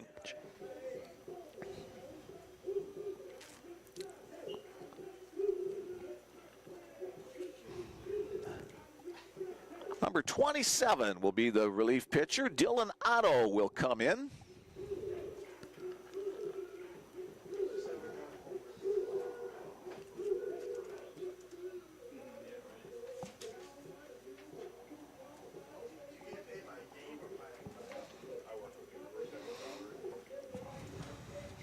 Looks like Otto is a sidewinder, so something different for the Bruin hitters to look at on the mound.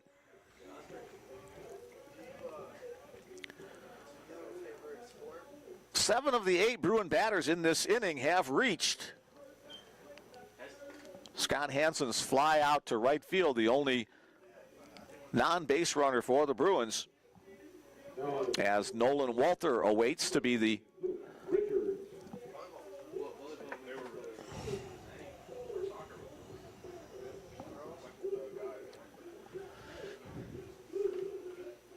Bellevue is indeed the only North Star school playing today. All right, very good. Most of the other schools in South Dakota and North Dakota, so I can't imagine the weather would be better going up that way. What's the number of the pitcher, Bill? What's the number of the new pitcher? 20. Okay, I got that wrong. I apologize. So the new pitcher for Hastings is number 20, Luke Richards.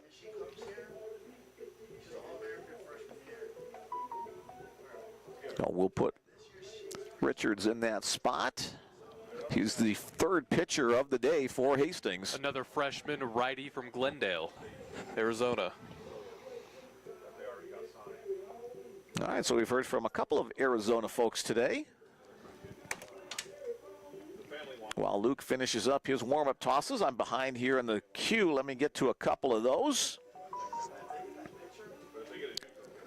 A shout out from a balmy 43 degrees in Frenchtown, Montana. Go Bruins! A Bruin for life. And a shout rather than shot.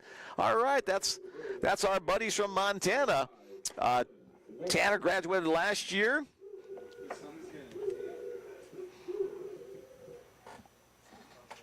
We're glad you're listening once again.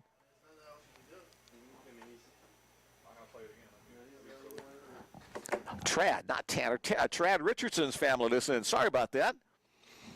Sometimes my mouth doesn't work as quickly as my brain, and sometimes the other way around. All right, here we go with Nolan Walter stepping in for the Bruins. Infield in on the play, chops the ground ball, covered by the third baseman. One hop throw to first base. That one gets away. All kinds of stuff happened on this play. Wow. And the result will be that the Bruins will score the run. Elijah Tanner crosses home plate. Nick Ravel was going on the pitch. It was fielded by the third baseman, Matt Lucero. He was able to make the play at first base. The throw to first base, a nice pick at first by Elijah Merritt, but then Merritt's throw to second base was bounced, and so the Bruins come up with a run. So 5-3 on Walter, and an error on the throw to second base. And the Bruins have C.J. Townsend back up at the plate. Breaking ball in the zone for called strike one. Again, Luke Richards, the new pitcher for Hastings College, a sidewinder working from the third base side of the rubber. His ball will move into a right-handed batter like C.J. Townsend at the plate right now. C.J. a 2-for-2 start to the game. Takes after the called strike, 0-2.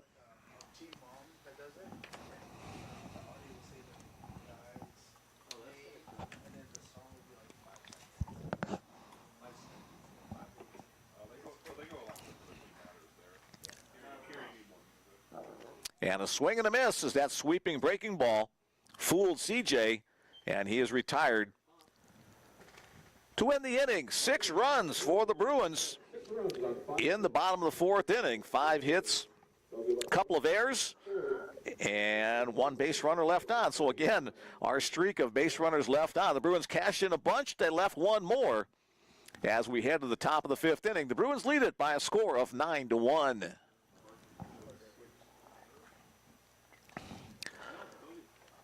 Bruins will have a pitching change. 13.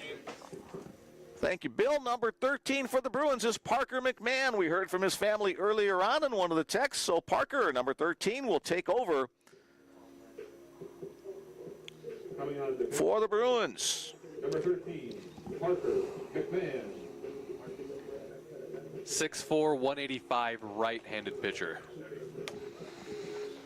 Parker has been both a starter and a reliever in his 2-year Bellevue career prior to this year. Mostly in relief. He's got a 6-4 record during that time. Started off his college career at Umpqua Community College. How'd that go again? Umpqua. UMPQUA. When my wife and I were in Oregon this past year, we stayed at the Umpqua campground, which is kind of in the mountains between Crater Lake and the Oregon coast. So there's an Umpqua National Forest, there's an Umpqua River. So I just had to say Umpqua a couple of times. So Thanks, Parker, for going to school there to allow me to say Umpqua one more time. Umpqua is a fun word to say. I don't mind it. There you go. I love that you can just wake up one morning and hear a word you've never heard before. That's right. Here I am in Umpqua. All right, got a couple of other. Let's get to them. It's Marin from former Bruin Hall of Famer Craig Gimnino, who played there. All right, that comes from Greg Hope once again, so Marin is how he says we should pronounce it. The Polks are cheering on the Bruins from North Platte, Nebraska. Tell Jack and Kenzie hi for us. Thanks for doing the game. Well, you're very welcome. Go Bruins. All right, Kenzie, another one of the members of the Bellevue volleyball squad, and now brother Jack playing some baseball. Here we go with the top of the fifth inning, top of the order. Center fielder Jaden Stone. First pitch from Parker McMahon, a fastball for a called strike one.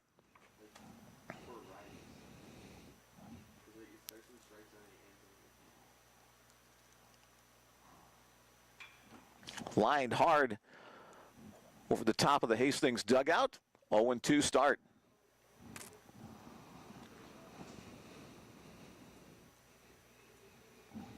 Again, hi to the McMahon family listening up in Montana.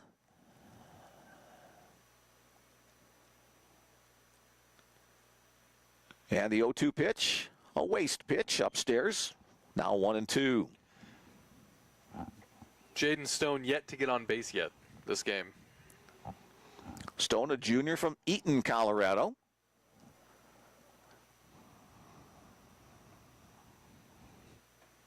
On the outside corner, nice location by Parker McMahon. He'll pick up his first strikeout of the 2025 season, the first man that he faced. Hastings batters have been able to get the bat on the ball for the most part today. That's only the second strikeout of the game. Cody Butt got one, and now Parker McMahon gets one in the top of the fifth inning. Here's third baseman Matt Lucero. Chopped. Boy, Lucero is just having a tough day on his feet. Fouls that one off his foot. He was hit by a pitch his first time up, so yeah, that not only stings once, it stings twice. And he's going to need a moment here to kind of walk that one off once again. It's never fun to get hit by a baseball in any part of your body, but especially on a cold weather day. In a bony area, nonetheless. Lucero looks like he's going to be okay. He's going to win our Ironman award today if things continue as is. Like Hastings is another doubleheader against Ottawa tomorrow, too. Chopped on the ground. C.J. Townsend at short.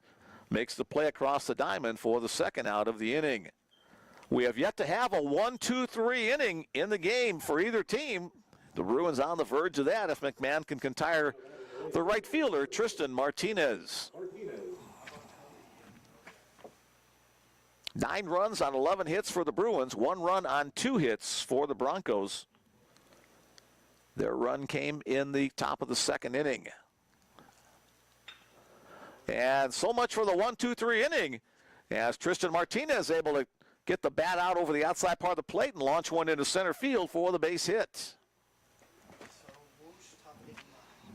Jace Lacey able to get to it quickly to hold Martinez to a single rather than extra bases. It's Martinez's first hit of the game. Now batting the designated hitter. Here's designated hitter Eddie Henchek. Ground out and a walk for Henchek, his body of work thus far.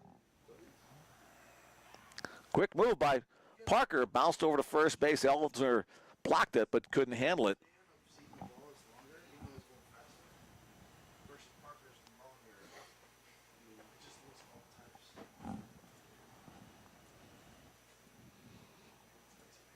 Henchek also plays first base when he's not filling the DH role. Freshman from Leavenworth, Kansas. McMahon's pitch in the dirt. Want to know the count.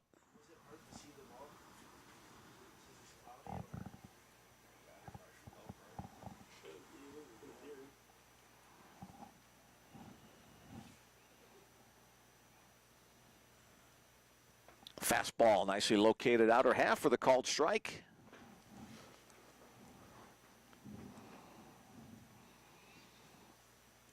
Bruin defense has done a nice job in support of the three pitchers so far. No errors for the Bruins. Foul back to the netting on a curveball. It looks like the wind is starting to change direction a little bit. Moving a little bit more to the east. Yeah. East or southeast, we'll go with that. Looks like it's coming in a bit more, slightly more.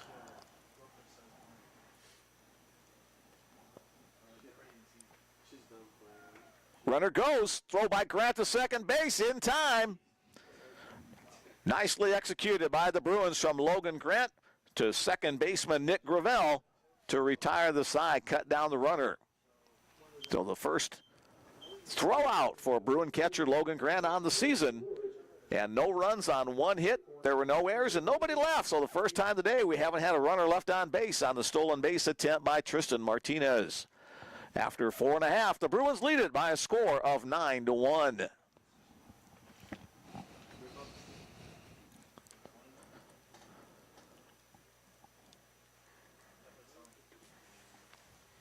And thank you once again to the Fire Station 302 in Surprise.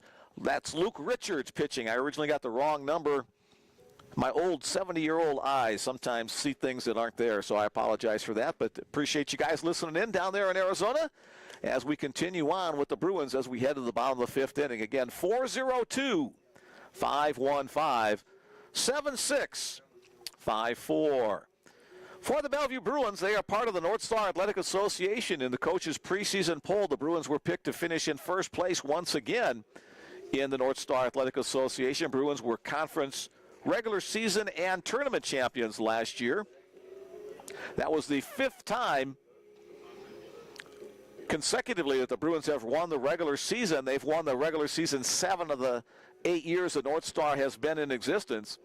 And the Bruins were the champions of the tournament for the 3rd time in a row and the 6th time in the 8 years they've been in the North Star.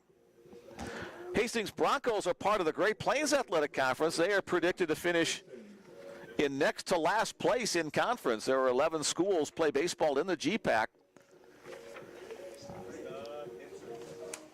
As we get ready, Concordia is predicted to be the GPAC conference champion this year. Top of the order for the Bruins in the 5th, Scott Hansen.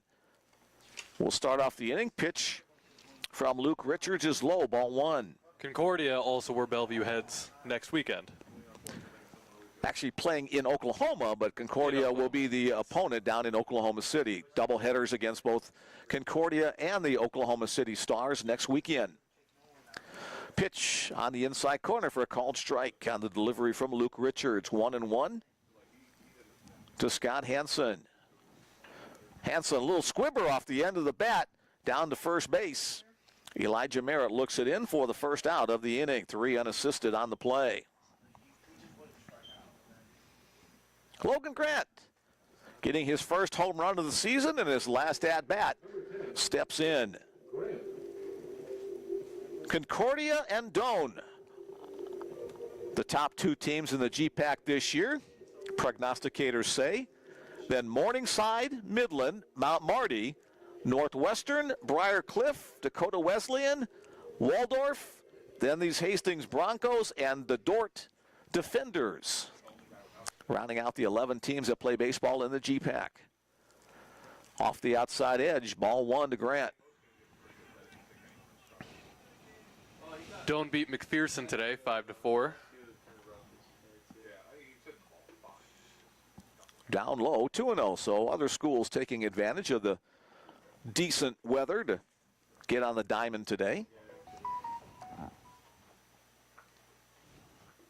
Breaking ball misses away.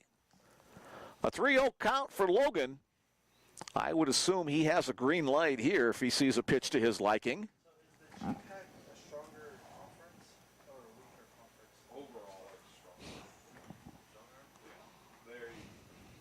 On the outside corner, not the pitch he was looking for. Good take there by Grant. And speaking of numbers, the Bellevue Bruins rated number 15 in the NAIA National Coaches preseason poll. And Grant will earn the walk as that pitch comes in low. And he'll have a courtesy runner come popping out of the dugout. The center fielder, You're allowed to courtesy run for your catcher and pitchers if they're in the batting order. Most of the time they are not. Coming out of the dugout, it'll be number 8, Jalen Ruffin. Will be the courtesy runner for the Bruins, a junior out of North Platte. And again, hi to his folks who texted in earlier on today. Jalen Ruffin, the courtesy runner. Here's Jake Lacey.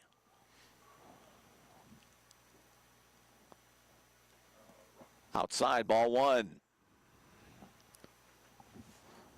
courtesy run for the Bruins, number 8, Jalen Ruffin.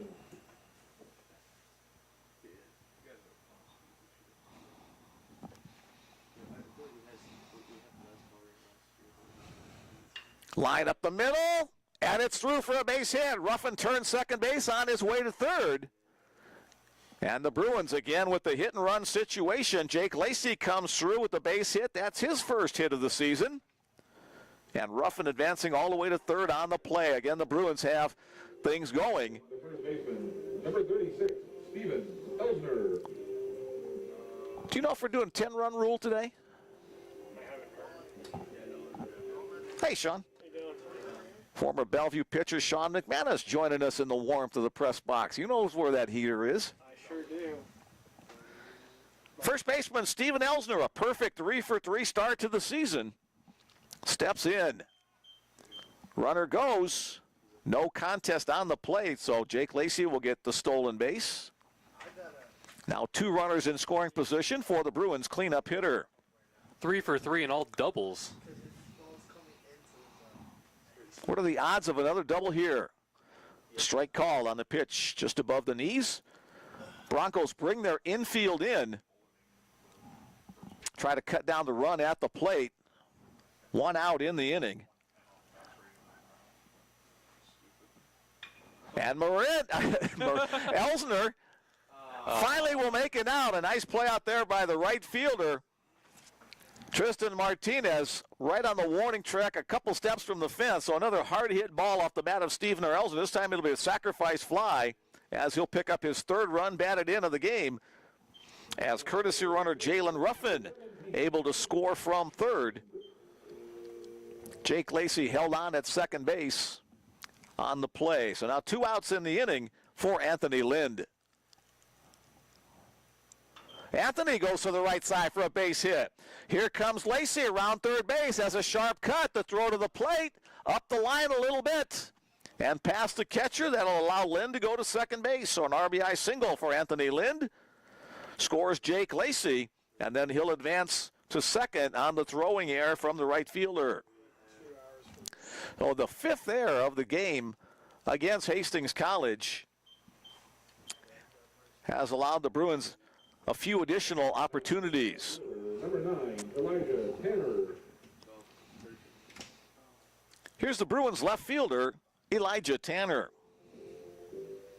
Tanner a 2-for-3 game and 3 RBIs.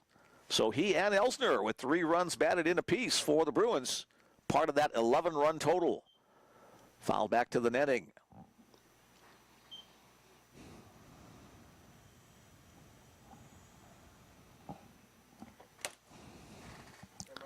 Expecting a high of 49 degrees today. Not sure if we're going to get there or not, but we're enjoying being out on the field. Low and away. We're actually, Nick and I, here in the press box with a heater right behind our rear end. So It's a nice heater. there's heaters in each of the dugouts as well, but like one for a crew of 25 to 30 players. So again, a sidearm delivery. That one hit foul against the netting by Tanner. I'm sure they're all being patient and taking turns. Sure. Queuing up. Elijah, senior from Kennewick, Washington. Kennewick, not Kennewick. Kennewick what? Washington. Bum-bum-tsh. Nice backhanded stop by the catcher. Throw to second base is in time. Anthony Lind strolled off a little bit too far from the base. A nice backhanded pick by Jared Delgado, the catcher. Strong throw to second base. Picks off Anthony Lind to retire the side. The Bruins pick up 2 more runs in the inning And the runner in the fifth. on 2 more hits. On 2 hits. There was 1 error and nobody left on base. So for the first time, the Bruins, nobody left on base to end the inning. After 5 complete, it's the Bellevue Bruins 11 and the Hastings College Broncos 1. So a 10-run lead after 5. Sometimes we'll play the 10-run rule, but they want to get guys some game experience here this afternoon. So we continue on to the top of the 6th inning. Parker McMahon back to the mound for the Bruins as we continue with today's contest. One more text in the queue.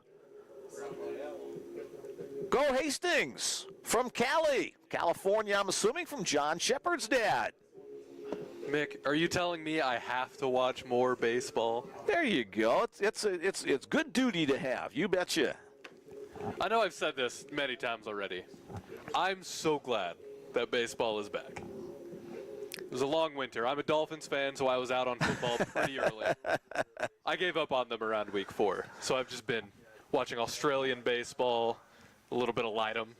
Cool. Looks like we've got a pinch hitter to start things off in the top of the 6th inning. And that will be number 24, Caleb Dunick will be the pinch hitter. Pinch hitting for the Broncos, number 24, Caleb Dunick.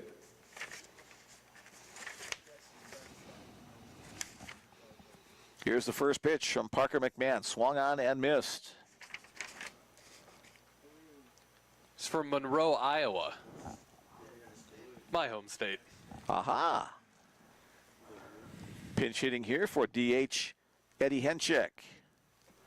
Pitch from McMahon misses away.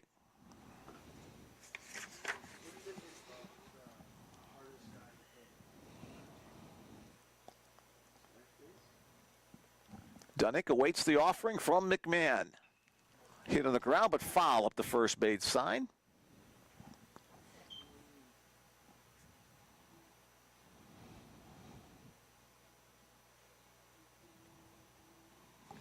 Well, McMahon working ahead. 1 ball, 2 strikes the count.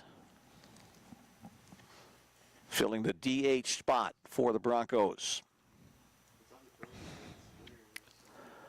That foul tipped off the glove of Logan Grant.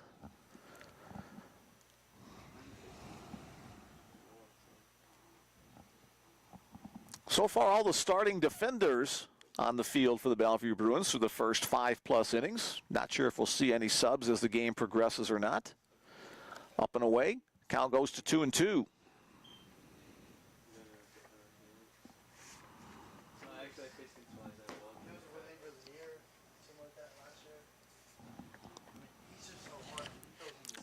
Parker comes set halfway between the belt and the chest. That one's hit in the air to the right side.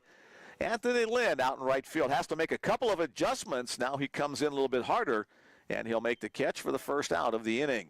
Again, right now the wind is not blowing very strongly, but it's gusting up to 25 to 30 miles an hour today. Right now, not too steady. So anything that's hit in the air to the outfield is going to be more effective than things on the infield because of the big hill behind us protects the inner part of the field.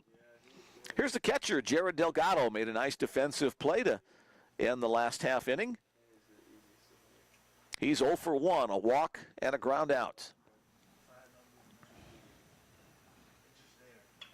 Chopper up the third base side, picked up over there. Hanson on a nice strong throw. Scott Hanson gets it done on the 2-hopper up the third base line, 5-3 on the putout. And again, still looking for our first 1-2-3 inning. Again, the announcer's jinx may come to play here as the shortstop, Jace Valdez, steps in. Now batting the shortstop, number 5. Valdez, a sacrifice bunt his first time up. Helped get the only run of the game across for the Broncos so far. Flew out to the right side, his second appearance. McMahon just a little bit low there. Through his first 2 games, hitting .500. Not too shabby. Sorry, .400. My bad. Still not too shabby. No, not at all. Again, just a little bit low there. These two schools separated by about a 3.5-hour drive. They've played each other 30 times prior to today. The Bruins with a commanding 26-4 series advantage. That's on the knees for the called strike.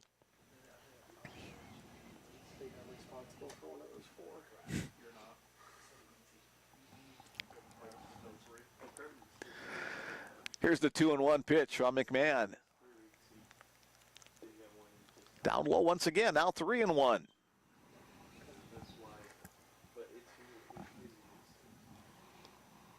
Some of the schools in the North Star Athletic Association play a fall ball schedule. And the walk, again, and we'll blame the announcer's curse, the walk denies the 1-2-3 inning as Valdez heads down to first. Next up, first baseman Elijah Merritt. Pinch hitting for the Broncos. Oh, pinch hitting. There we go. Otto. So now Dylan Otto, number 27. I incorrectly put him in at the pitcher's mound last inning, so I apologize for that, Dylan. Here now we give you the full credit. Dylan Otto at the plate.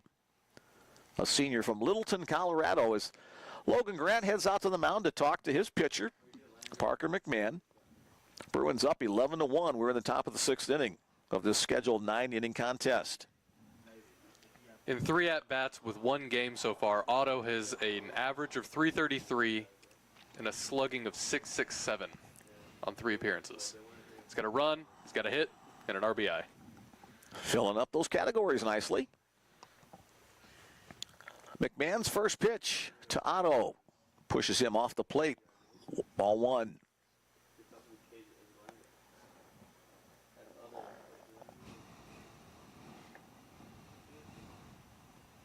Short lead at first base by the runner Valdez. There's a nice fastball outer half for the called strike. 1-1 the count.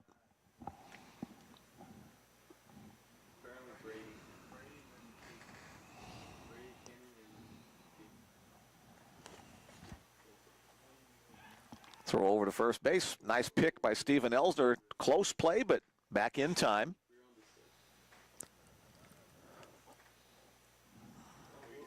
Third year in the Bellevue program for Parker, the senior.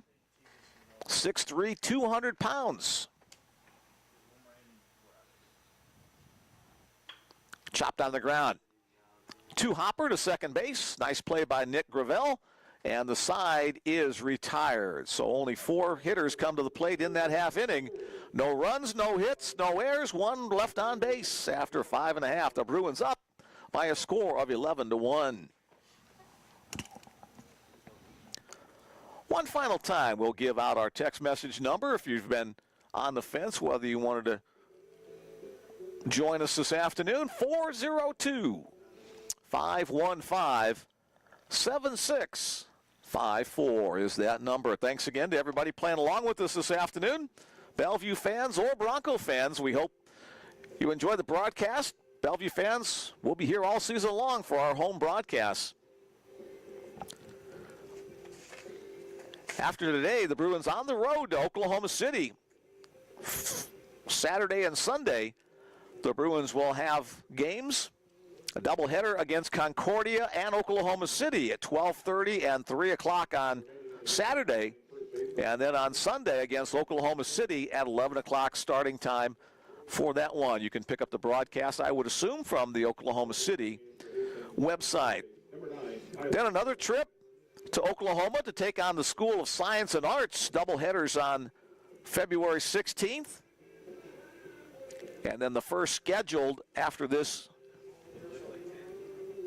opener today will be on February 21st and 22nd against Briar Cliff University out of Sioux City.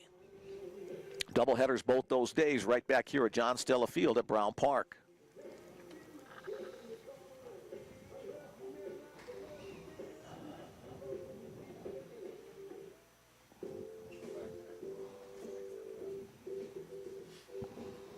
Elijah Tanner, Nick Gravel, and Nolan Walther, the first 3 scheduled hitters for the Bellevue Bruins as we head to the bottom of the 6th inning. The big inning for Bellevue was the bottom of the 4th when they plated 6. Bruins have scored in 4 of the first 5 innings so far. 1 in the first, none in the second, then 2 in the third, 6 in the fourth, 2 more in the 5th. Bruins bats picking up where they left off last year. 2 of those in the 4th being home runs. The solo shots by Grant and Townsend. All right, here we go with Luke Richards on the mound for Hastings. First pitch, chop foul by Elijah Tanner.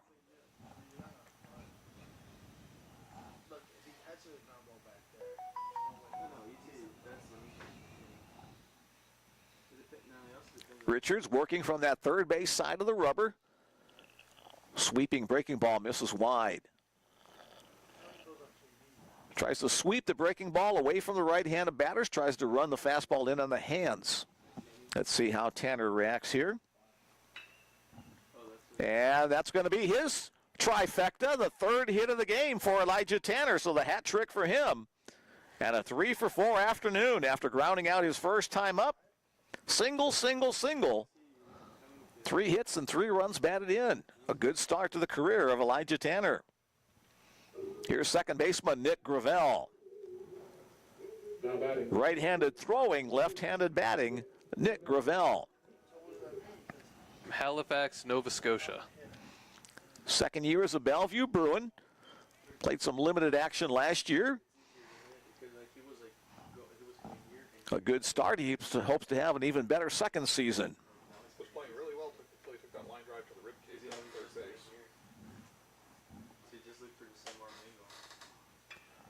Hit in the air to center field. Tracking it out there is Jaden Stone.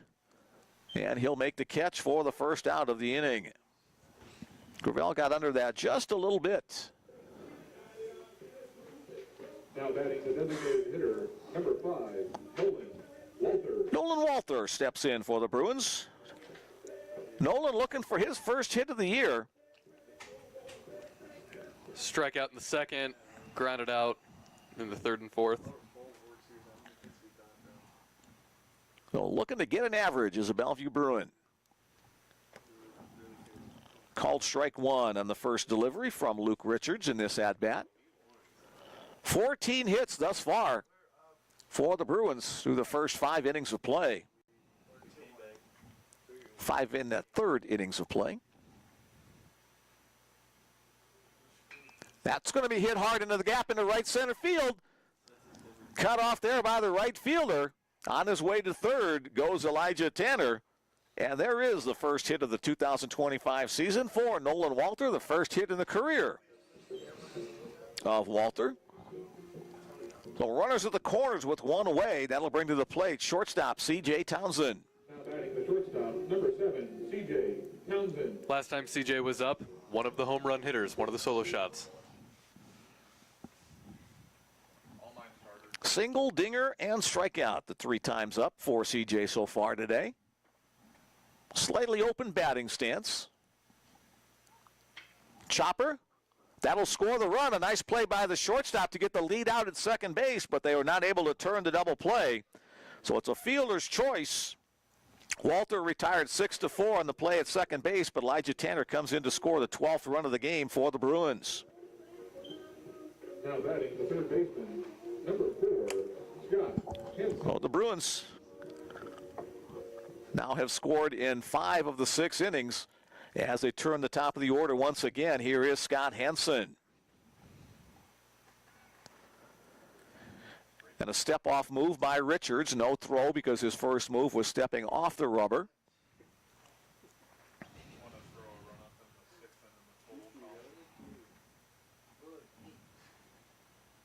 Hansen takes one off the hip. He'll be the base runner. And that will push Townsend to second. If you're going to get hit on a day like this, that's where you want to get it, off the hip where you got a little extra meat.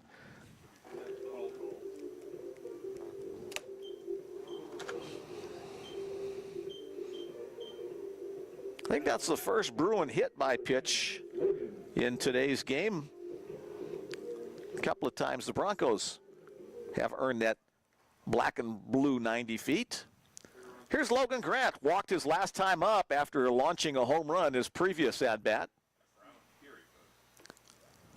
Pitch down low, ball one. We're at the bottom of the sixth inning. Bruins up 12-1. Season opener for the Bruins, third game of the season for the Broncos. And a balk called on the play against pitcher Luke Richards. That will advance Hansen to second and Townsend to third. So now two guys in scoring position for Logan. 2 outs in the inning. A little flinch by Richards provoked the balk call. Down low.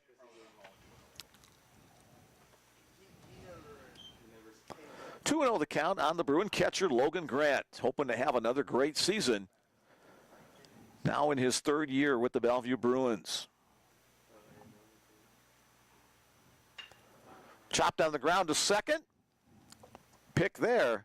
And on to first to retire the side and prevent any further damage in the inning. The play by second baseman Aliscar Descartes. For the Bruins, 1 run on 2 hits. There were no errors and 1 runner left on base. At the end of 6, it's the Bruins 12 and the Broncos 1. All right, another pitching change for the home team coming in out of the bullpen. Number 28, Cannon Close.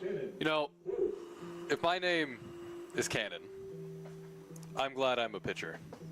It's a good pitcher name. That's right. You can be the closer, and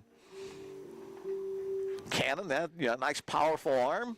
It's kind of the opposite of Johnny Bench. You know, you think of a name like that, you're going to be confined to that, but a great career for him. So Cannon Close will get his start.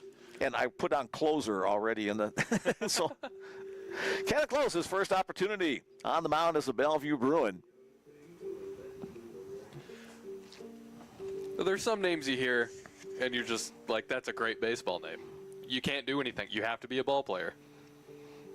First year as a Bellevue Bruin, he started his college career at Olympic College in Washington. Pitched in 22 games there with a 4.33 earned run average. He'll get his 8 warm-up tosses, and we'll get back to the action. Couple more texts. Go Tristan, go Broncos. Love you from Mom. Watching from a sunny St. David, Arizona. 72 degrees there. Send us some warmth, would you please? Thanks for joining us. Hey, Tristan's got a fan club. Shout out to Tristan Martinez. Go Broncos from Benson, Arizona. So a couple of fans down Arizona way for the Broncos. Go Bruins, the Townies. Can't wait to see everyone in Florida. Come on, Mick, the road trip with us. I would love to, but one of these years I'll have to make some plans to do that. That would be a lot of fun. I've been to Florida a couple times. Once with the family. We took the kids to Disney World back in the day, and also went down there to cover the NAIA volleyball championships. I got family in Florida. My mom's from Pensacola. Oh, cool. I've made my way down to the Panhandle a few times. Bruins Florida road trip will start on March 1st and conclude on... not quite sure when, but March 1st is the first game scheduled against Southeastern. The Bruins and Southeastern have developed a nice rivalry over the last couple of years. Southeastern, one of the top programs in NAIA Baseball. Well, the Bruins will take on Southeastern, Siena Heights, Warner, Weber International, and then head on back to the cooler confines of the Midwest. Here we go. First pitch from Cannon Close. The fastball misses upstairs on the offering to left fielder Mason Mazer. Maybe by the time they come back, we'll be in second fake spring. Yeah.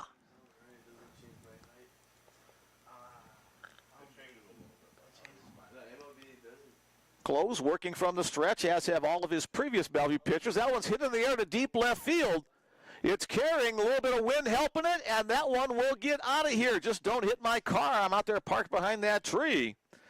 And so a home run, a solo home run by left fielder Mason Mazer, the second run of the game for the Hastings Bronco. Not the start that Cannon Close would want, but Mason Mazer very happy about that. His second hit of the day, 2 for 3 for Mazer. Number 28, Jordan Albertson. And a pinch hitter for Hastings in the 9-hole spot. Now Jordan Albertson will hit in the spot for Aliscar Descartes. Freshman from Parker, Colorado. No, Nick and I scribble his name in our respective scorebooks. And the first pitch to Albertson. Breaking ball misses low. Are you from here?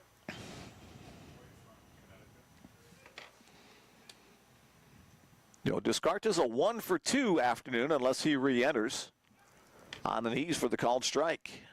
What made you choose Colorado? Close looks like he has pretty good pop on his fastball. Moved over here. How far is that from here? 6'2", 190-pounder from Bonnie Lake, Washington.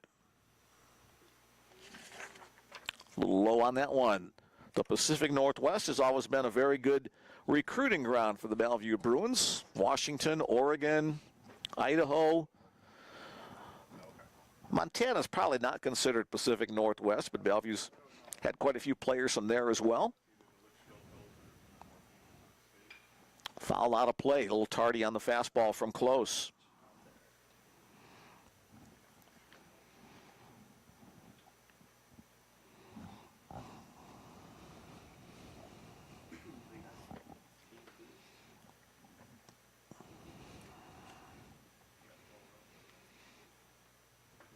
Right down the middle on the fastball for the strikeout. For the first out of the inning. And the first strikeout in the Bellevue career of Cannon Close. Also the first strikeout of the season for Jordan Albertson. I feel like he's giving you a lot. Top of the order for the Broncos. Fourth time through, but just about each time against a different Bellevue pitcher. Here's center fielder Jaden Stone. Here's a bad thing. The temperature's going in the wrong direction now, 39 degrees. Doesn't sound like it's close to 46 at all. No, they were talking, 46, 49, somewhere in there. Actually, this is the coolest day that we've had in the last 5, so, and again, it's supposed to be up in the 50s tomorrow, so, oh well, it's Saturday, so, and we're playing baseball, so here we go. It is hard to be upset. On the outside corner, the called strike evens it up at 1-1. Not as windy as they expected, however. They were talking about 25 to 30 mile an hour gusts, and it's been pretty much steady at about 12 to 14. 2-1.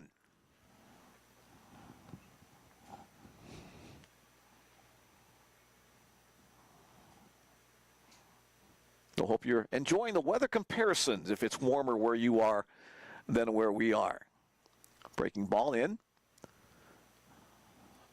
But spring baseball in the Midwest, you're gonna play if it's reasonable. Sometimes even not so reasonable. It's fun. We're getting people from Foul back to the net. people texting us from every type of weather. You know, you got Canada, you got around this area, you got Arizona. Full spectrum of weather here represented. I forget, one of our Canadian families last year texted in a picture of where they were, and there was a picture of their car in the driveway, and the snow was higher than their car. Oh, my. A breaking ball for the called strike 3, so Cannon Close, after giving up the home run, has come back to strike out the next 2 batters looking. Nice sharp breaking ball there by Cannon. Now batting the third baseman, number 9, Tyler Welch.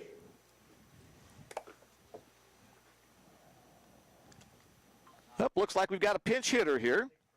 This will be number 9, Tyler Welch, batting in the spot for Matt Lucera.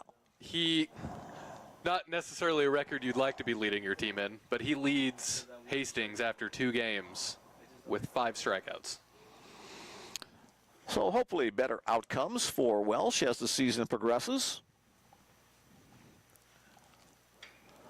And hit in the air to the right side, pretty deep. Anthony Lynn out there, now comes back in on the adjustment to make the catch and retire the side. So the solo home run starts the inning, and then strikeout, fly ball ends it. 1 run on 1 hit. 1 run on 1 hit. There were no errors and nobody left on base. Only the second time today that's happened with nobody left on base for the Broncos. 6.5 in the books. The Bruins 12 and the Broncos 2. Keep it right here for more baseball action on the Bellevue Bruins Sports Network. Mick Krupski and Nick Grimm bringing you the broadcast today. 2 more in the queue. Let's get to them. Go Bruins from the Sheaver family, watching in Kingwood, Texas, to Austin. I got a chance to say hi to Austin before the game today. He was helping take down the backstop for batting practice beforehand. So Austin's been here for quite a while. I think this is his 4th year in the Bellevue program. He's had some injuries over the course of that time, but continues to work hard for the Bruins. Shout out to Jaden Stone from Keensburg, Colorado. Proud of Hastings from Grandma B. Jaden Stone's a leadoff hitter and center fielder for Hastings. Thanks for joining us today. We appreciate you listening in, and we appreciate the text message as well. New pitcher is number 22, Gunnar Pike. Thank you. Number 22. Gunnar Pike, left-handed pitcher from Bloomfield, Colorado.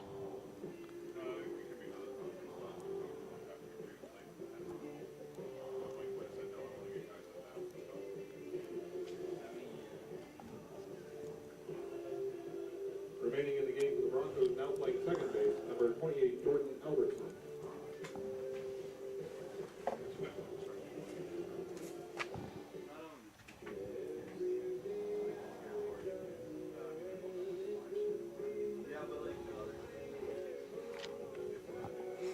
All right, so Gunnar Pike will toe the rubber for the Hastings Bronco. He becomes the 4th pitcher of the afternoon for the visitors from Hastings, Nebraska. First Bellevue batter he will face center fielder Jake Lacey.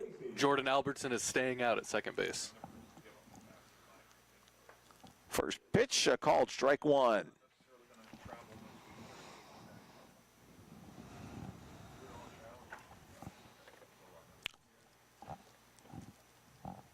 Unfortunately, Gunnar Pike's number didn't get on the day program that we have here, so having to look it up on the website. 22. Yep, 22. He's not here in the program, so that's why that's the humming sound you hear is my brain and eyes trying to scout the program to see where he was. Popped up and out of play by Jake. 0-2 the count.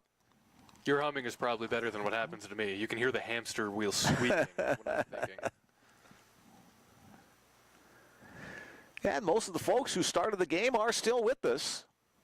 Kudos to them. High chopper to third base. Gloved over there by Matt Lucero and on to first base. Or that could be Tyler Welch, or is Lucero back in? Looks like Lucero re-entered the game.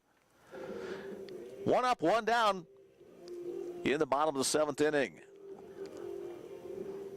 Now batting the first base. Oh, that is Tyler Welch stayed into the game. So Tyler Welch on the play replacing Matt Lucero. Steven Elsner's had a day. 3 doubles and a sacrifice fly. A total of 3 runs batted in for the Bruins senior. That one bounced to the plate by Pike. 3 doubles, 1 to left field, 2 to right center.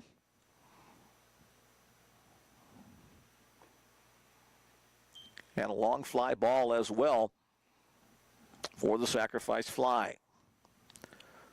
Steven ahead in the count, 2-0.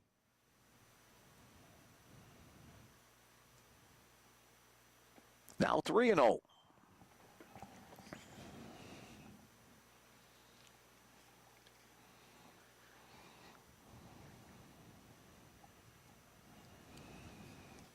Pike comes set.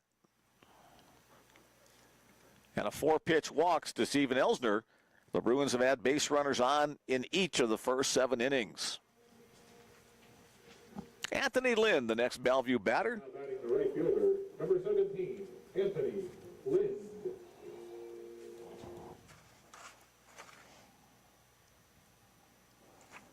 Anthony, a junior this year. Takes the first pitch, ball one.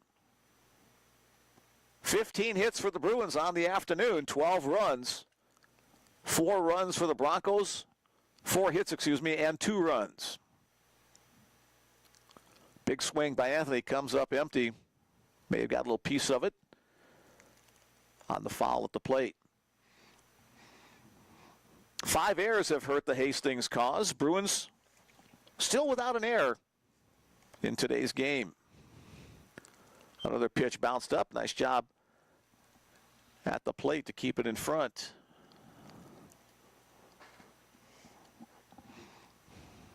Jared Delgado was the starting catcher for Hastings, but I think we've got a change there as well.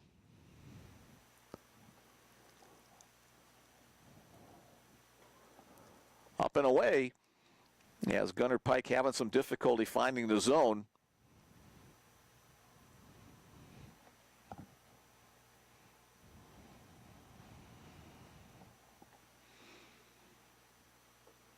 Three 3-1 pitch, now 3-2 comes in the zone.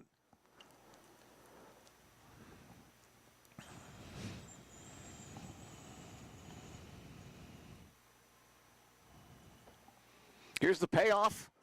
Runner on the move, the ball's too low, and so back-to-back walks put Bruins at first and second.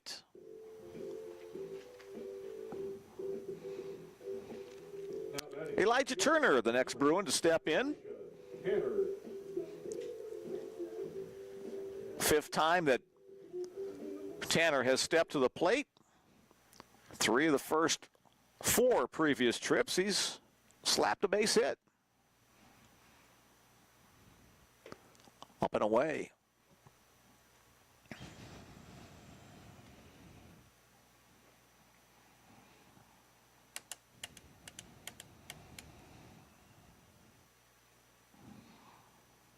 Gunnar Pike on the mound, looks the runner back to second. Here's his pitch to the plate. That was hit in the air to right center field. 2 outfielders converging. Call it. Center fielder will make the play. And tagging from second base is Steven Elsner. He'll go to third. Right fielder and center fielder almost on a collision course there, but Jaden Stone, the one who makes the play. So with 2 outs, runners at the corners now for the Bruins, and the batter is Nick Gravel. Nick 1 for 4 so far today. Would like to double his hit total.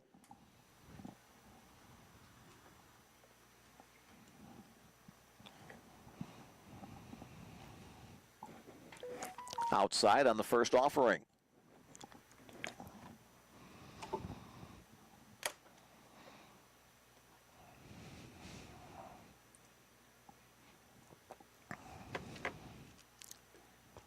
Now 2-0.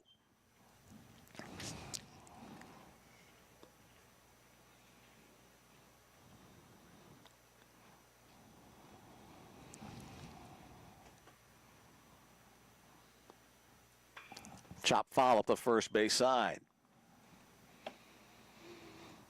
Gravel played 2 years at the Prairie Baseball Academy in Alberta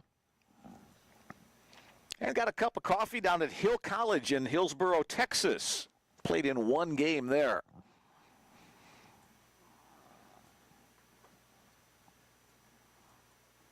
Nice play by the catcher to keep that one in front.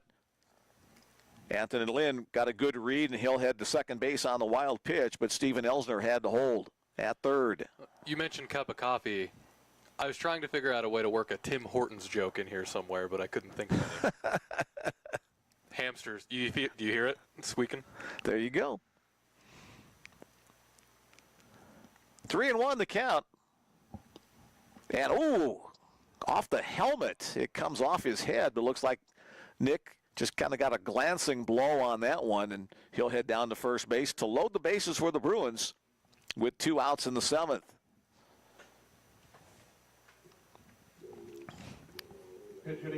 Nick did the right thing of turning away from that pitch inside. All right, so a pinch hitter for the Bellevue Bruins. This will be number 25, Jordan Brandenburg, the senior out of San Carlos, California. So let's put Jordan's name here. He's hitting in the DH spot for Nolan Walter.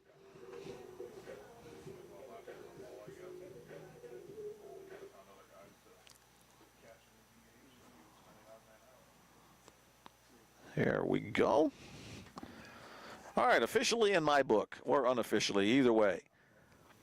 Jordan played in 2 games for the Bruins last year. Has a big swing on the first pitch from Gunnar Pike, comes up empty.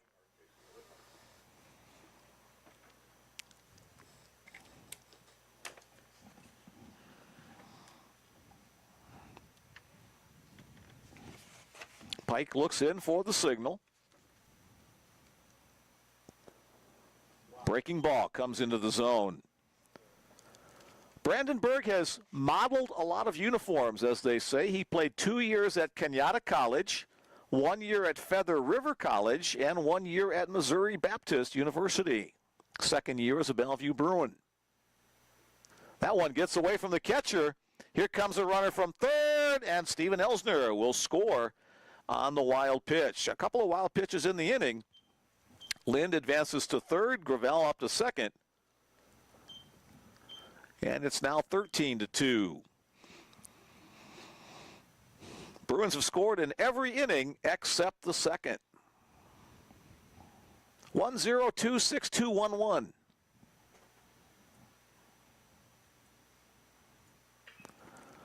Chopper up the third base line. That's foul. Count remains 1-2 on Jordan Brandenburg.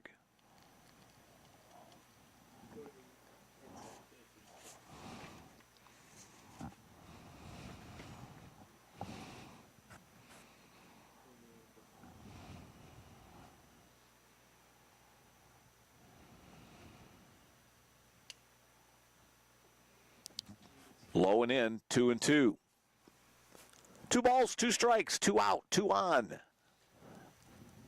2 runs for Hastings, 13 runs for Bellevue. Bellevue averaging 8.9 runs per game last year. That one's hit hard. Bruins are going to be on the board again. Brandenburg with the strong single left field, and it gets by the left fielder.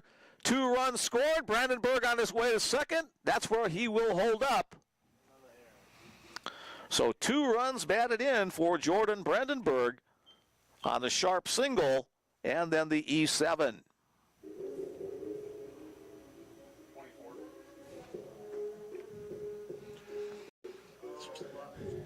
I was going to say, Brandenburg from San Carlos, California. I'm sure he was thinking warm thoughts. Going around the bases on that one. Another pinch hitter for the Bruins. This time it'll be number 24, Ballas Buckmaster.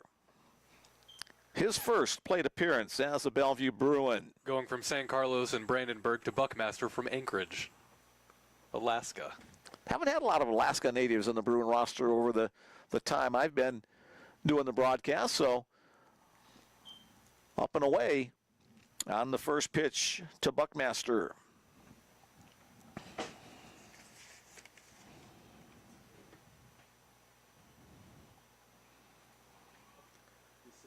He, too, has been at a lot of different places during his career. Popped up on the infield. Will it be playable? Coming over to the screen, but not quite in the field of play for any of the Hastings Broncos. Sure, Buckmaster wishes it were colder. And snowy.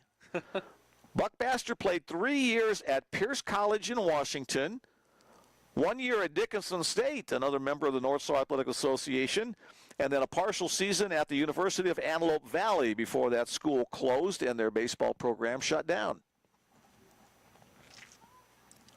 It's always sad to hear about.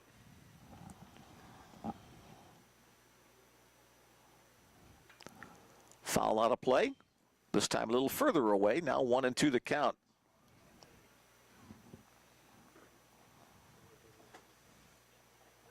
Ballas, a 5'9", 195-pound senior.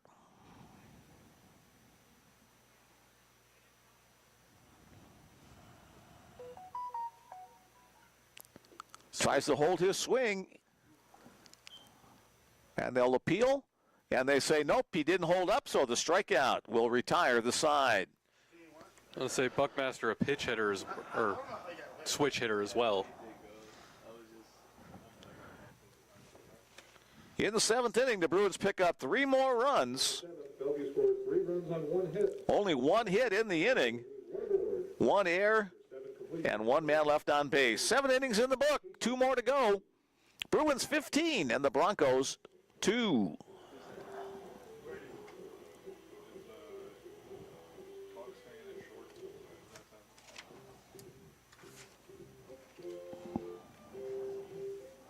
This is Brady, right? Brady Toth, becomes the next pitcher for the Bellevue Bruins. Running out of room on my score page here. You and me both. Brady, another returning veteran of the Bruins from last year. He was an honorable mention all-conference player last year, a 5-2 record for the Bruins with a 3.66 earned run average. Native of Boise, Idaho. Another Pacific Northwest. Yeah. Brady started his college career at Columbia Basin College in Washington in 2 years there. 7-3 record, a 4.6 run earned run average. So I've been thinking about this since you brought up the Pacific Northwest. Okay. I guess I never associate Idaho with being in the Pacific Northwest. Well, it's one state over from Washington and Oregon. So It's kind of guilty by association, isn't it? yes, that skinny part of northern Idaho there. So another very beautiful state as I reminisce on another vacation. Hey, a couple of quick texts here. A shout out to Jared Delgado and Eli Merritt from Mama Shepherd. Thanks for joining us, Mama Shepherd. A shout out to Tristan Martinez from his big brother in Utah. We love you, buddy. You are awesome. So the Martinez fan club in full force as well. As we get ready for the first pitch from Brady Toth, grounded to short. C.J. Townsend gloves it and just in time on a strong throw across the diamond for the first out of the inning. And it looks like we've got Dallas Buckmaster is staying in the game at that shortstop spot, replacing C.J. So Dallas Buckmaster right into the action on defense for the Bruins. Now batting the designated hitter, number 24, Caleb Durden.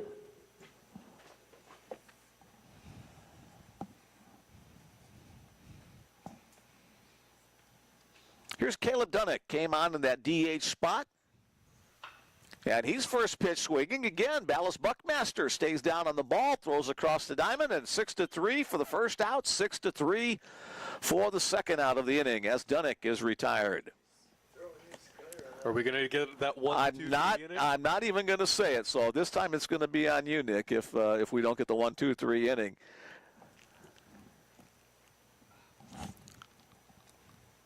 Max Smith, the catcher, who came on for Jared Delgado, the starter, gets his first at-bat of the afternoon.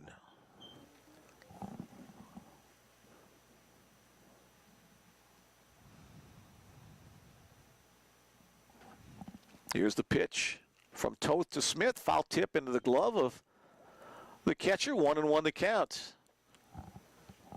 So Brady Toth, only 4 pitches in the inning so far, 2 outs. A little off the outside edge there. We would expect Teron Williams to come in for the 9th inning of work. He earned the spot as a Bruins closer last year. On the knees, outer half, 2-2 the count. Brady Toth could get out of this inning with a 7-pitch count. That one gets by. So it'll at least be 8 pitches on the inning.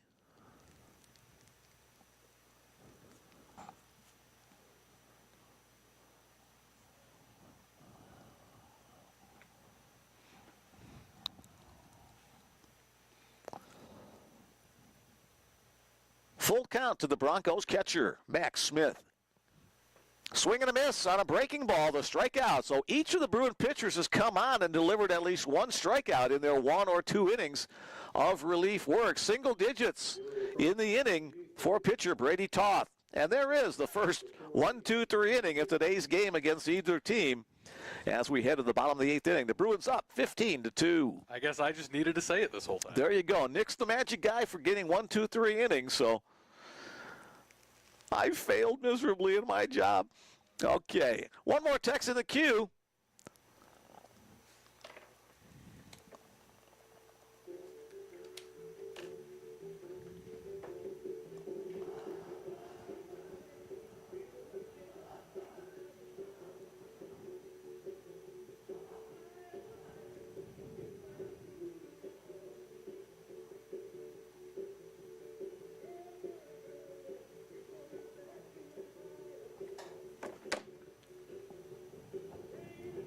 So Max Smith, he pitched.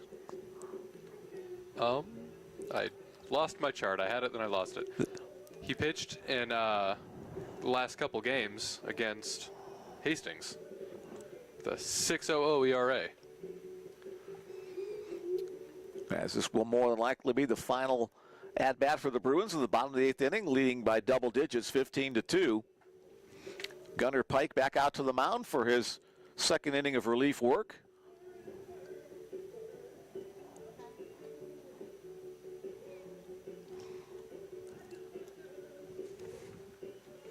Again, our next baseball broadcast on the Bellevue Bruins Sports Network will be on February 21st, weather permitting.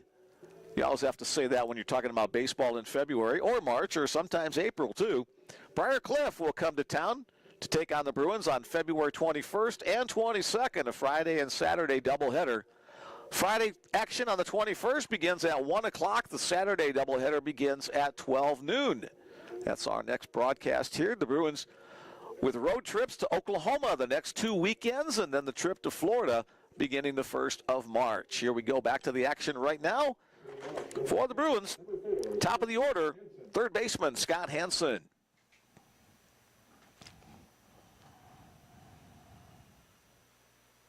Waits on a breaking ball nicely and slams it the opposite way into right field for the base hit. Scott now with 3 hits on the afternoon, all of them singles.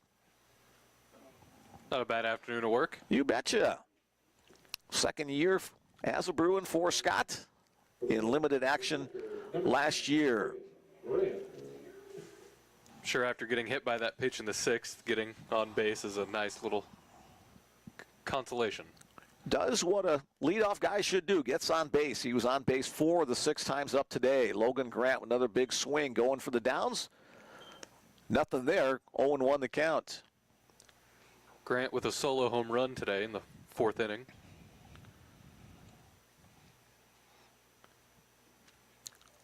Awkward swing that time, down 0-2.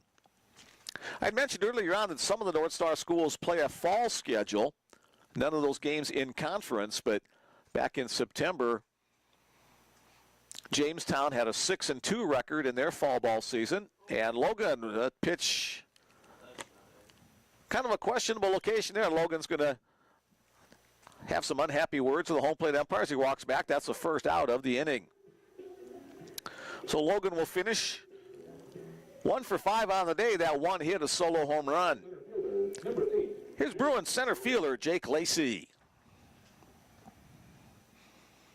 Jamestown 6-2, Mayville State 5-3, Dickinson State 1-7 in competition back in the fall. So that counts towards their overall record, but it doesn't count towards NSAA play. Pike with the delivery, chopped on the ground to short. Dropped at second base for the error. The 7th error of the game.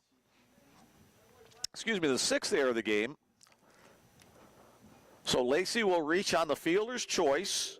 Hansen stays alive on the E4 on the play. Now batting the first baseman, number 27, Austin Sheever. And a pinch hitter for the Bruins. Austin Sheever, number 27, will step up with this pinch hit opportunity. That little nubber off the bat, they're going to say no call from the home plate umpire, so we're just assuming it's a foul ball. Hit off the knob of the bat. Could have been a fair ball unless it hit the catcher. I think they said it hit the catcher of the ball. All right, so 0-1 the count on Austin Cheever, up and away.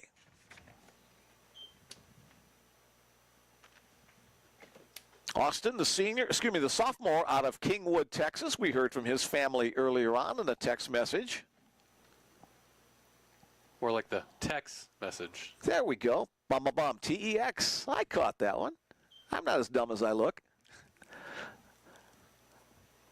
I like the name Okay. Kingwood. That'd be a cool place to be from. Yeah. And so I apologize. The first pitch to Austin was called a ball. I thought it hit off his bat, but they say no contact at all. So Austin looking at a 3-0 count. I'm sure he has a green light here with a 13-run lead. There's the called strike.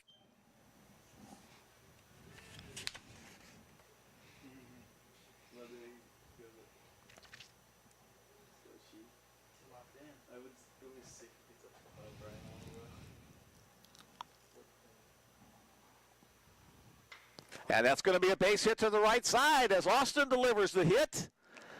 The throw to the plate will be instead sent to second base. So Austin Cheever with a nice job stepping in, picking up the hit and the RBI as the Bruins lead grows once again, now 16-2. So in that four-hole spot with Steven Elsner and Austin Cheever combined, they've been up 1, 2, 3, 4, 5, 6, 7 times and have been on base 6 of those 7 times and have accomplished 4 runs batted in, 3 for Elsner and 1 for Cheever. Here's Anthony Lind. First pitch breaking ball in the zone.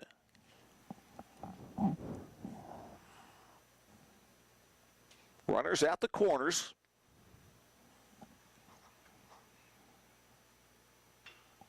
Comebacker to the mound. Drop there. And again, the defensive woes continue for the Hastings Broncos as Anthony Lind will reach on the air on pitcher Gunnar Pike.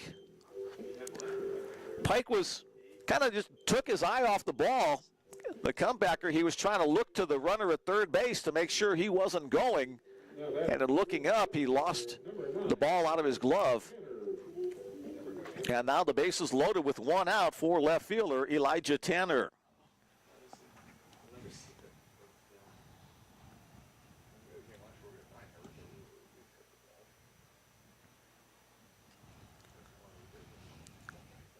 Elijah 3 for 5 today. Bounce to the plate. All singles. Nice job by Max Smith to keep that in front.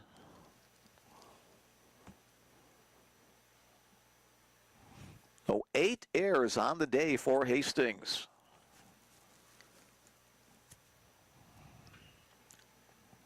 Chop foul. May have got a little piece of the foot of Tanner on that one.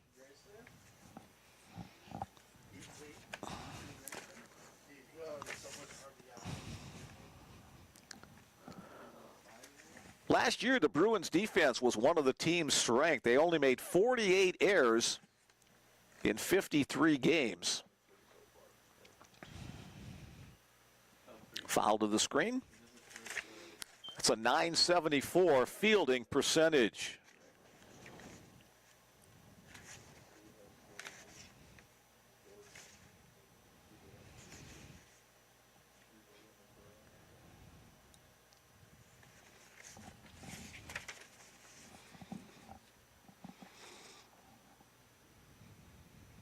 Breaking ball off the pitcher's mound, deflected to short. The throw to second base isn't out there. Nice job by the second baseman, Jordan Albertson, to keep his foot on the base on the relay, but on the play, another run scored by the Bruins. So credit Elijah Tanner with an RBI on the fielder's choice. Anthony Lind retired 6-4. For the second out of the inning, Jake Lacey scoring the 17th run of the game for the Bruins. Here's second baseman Nick Gravel. Using a lot of ink in the scorebook today. Oh, yeah. Breaking ball catches the inside corner, backing Gravel off the plate. You know, I just sharpened a fresh pencil today, and I'm already almost down to the eraser nub. Going down to the end. One hit today for Nick. Right down the line, a fair ball, gloved over there at first base by Elijah Merritt. He'll step on the base and retire the side. So the Bruins pick up 2 more runs in the inning on a couple of hits. Another error and another runner left on base. As we head to the final half inning, the Bellevue Bruins lead it 17-2 over the Hastings College Broncos. 2 hits. There were 2 more Hastings errors. 2 runners left the board. After 8 complete, we head to the ninth. The score of Bellevue 17, Hastings 2. One more text in the queue here. Shout out to Jalen Ruffin. Watch out for him. From Uncle Jason from Staten Island, New York, via North Platte, Nebraska. So get a little extra geography there. So Jalen, a newcomer to the Bellevue program, as we look out to the mound and see a pitching change once again for the Bruins. Coming in, number 42, Teron Williams, the senior out of Belton, Missouri. Again, hi to his family listening in down there in the barber shop and at home. Teron Williams. Teron had a great 2024 campaign for the Bruins.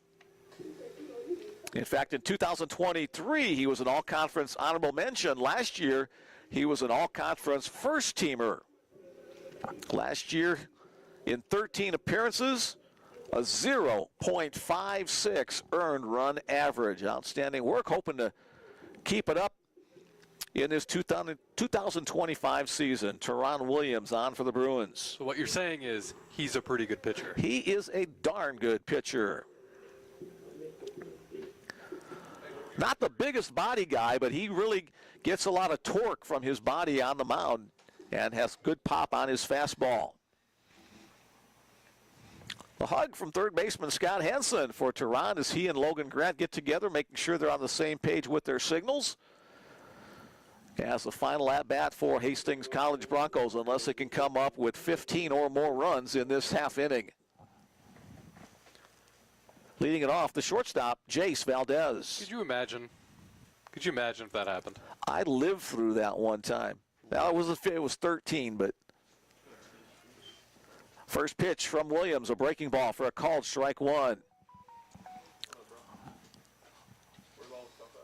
There used to be a after college league in Omaha called the All-American League, and popped up on the infield. Who's going to take charge of this? Looks like second baseman Nick Gravel makes the catch for the first out of the inning.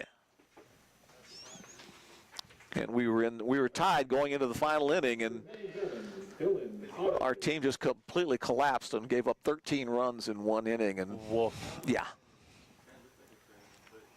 Well, that's not here or there as we get ready for Dylan Otto for his second at-bat. Can't win them all, that's what I say. There you go. But that was just darn ugly. First pitch called strike 1.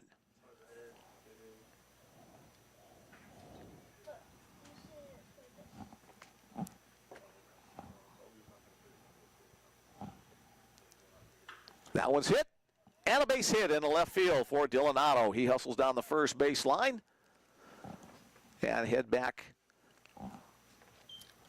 with the base hit. Another pinch hitter for the Broncos. This time it'll be number 17, Jake Porras. We saw Porras earlier in the game doing the courtesy running duty, but now he'll step in for Mason Mazer and get the at-bat. Jake Porras.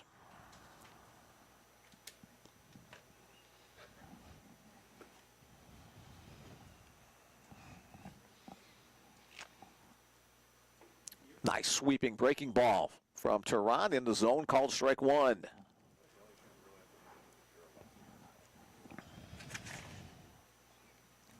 Teron 6 foot and 140 pounds. Slings another one in there, swung and a miss, 0-2. I think I forgot to update the program, but he told us he was up to 165 now. Oh, 155 according to Bill. He's put on some weight in the weight room in the offseason. And maybe drunk a couple of extra milkshakes at lunch. And this swing is called a strike, and a strike 3. So again, the string of All the Bellevue pitchers today, all 6 of them, have at least 1 strikeout in their appearances. Wuschke, Butt, McMahon, Close, Toth, and now Williams doing the job on the mound for the Bruins this afternoon. Here's Jordan Albertson, the second baseman.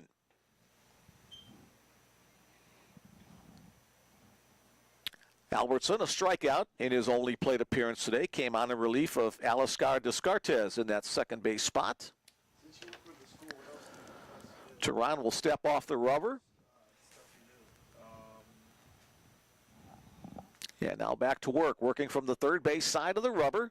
He'll come set at the letters. Foul out of play.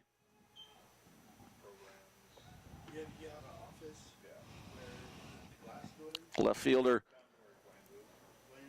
Elijah Tanner giving chase on that one, but he runs out of territory. 1 ball, 1 strike to count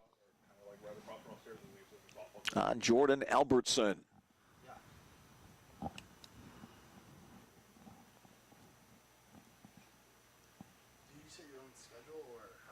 That one's hit to the gap in right center field. That's going to drop. The runner Otto around second, heading for third. He's getting waved home. There'll be no relay. That'll be an RBI double for Jordan Albertson. And now 17-3, our score. Remember what I said earlier, Mick. Sometimes things happen, so. Number 1, Jaden Stone. My money would be against it, however, against scoring 13 runs, but hey, got to mention it.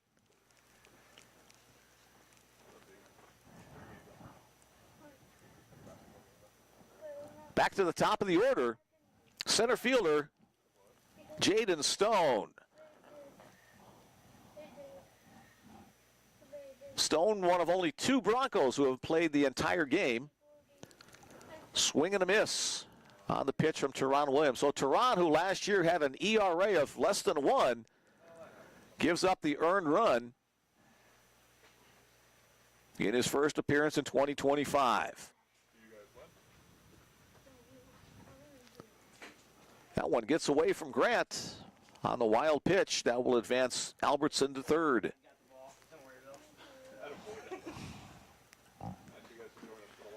That one almost looked like it was close to hitting his foot. Yep.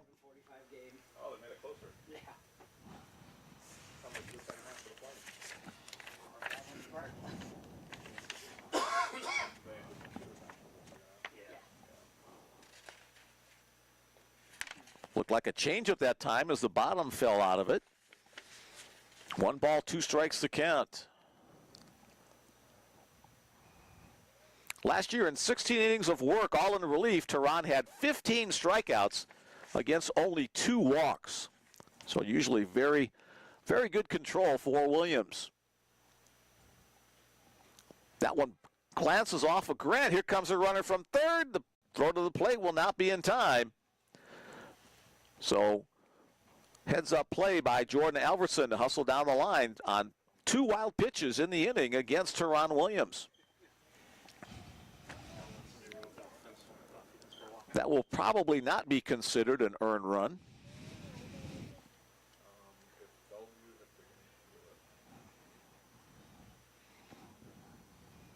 Jaden Stone awaits the next pitch.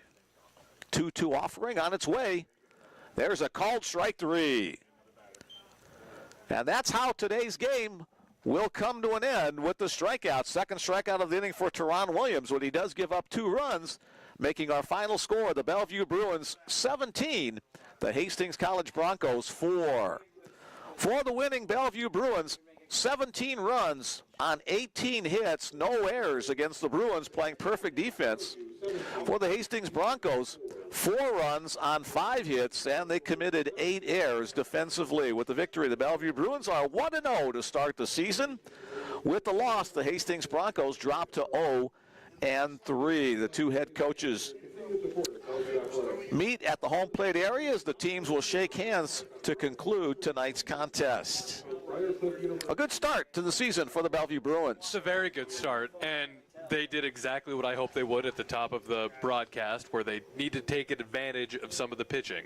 And, well, they did, especially in that fourth inning. We had, 2 home runs, 6 runs scored. Did a great job getting off the start there with the staff designation to start today's game. Gavin Wischke was the starter, but he left with a 1-1 score.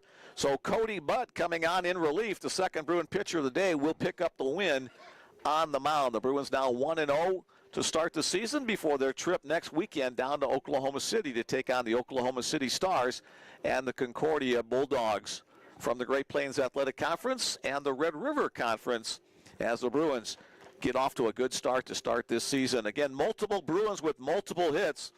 Steven Elsner with 3 doubles and 3 RBIs. We also had a great start to his Bellevue career by Elijah Tanner, who picked up 3 hits and 3 RBIs. And everybody contributed. A couple of home runs as well, and solid defense. That's kind of been the earmark of Bellevue baseball over the years. Again, thanks to the Hastings College Broncos and first-year head coach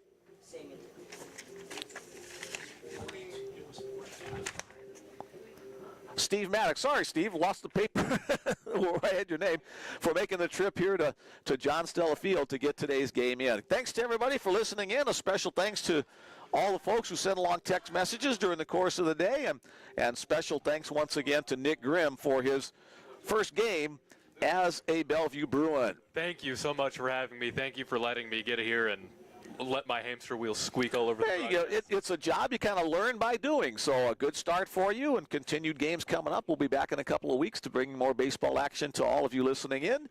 Basketball action next week. On Friday, the Bruins will host Dakota State Trojans in both women's and men's action. I'll be there for that. And until our next baseball broadcast or our next basketball practice, basketball game, wherever, Mick Krupski signing off for Mick and Nick on the Bellevue Bruins Sports Network. Thanks for joining us. Bruins win.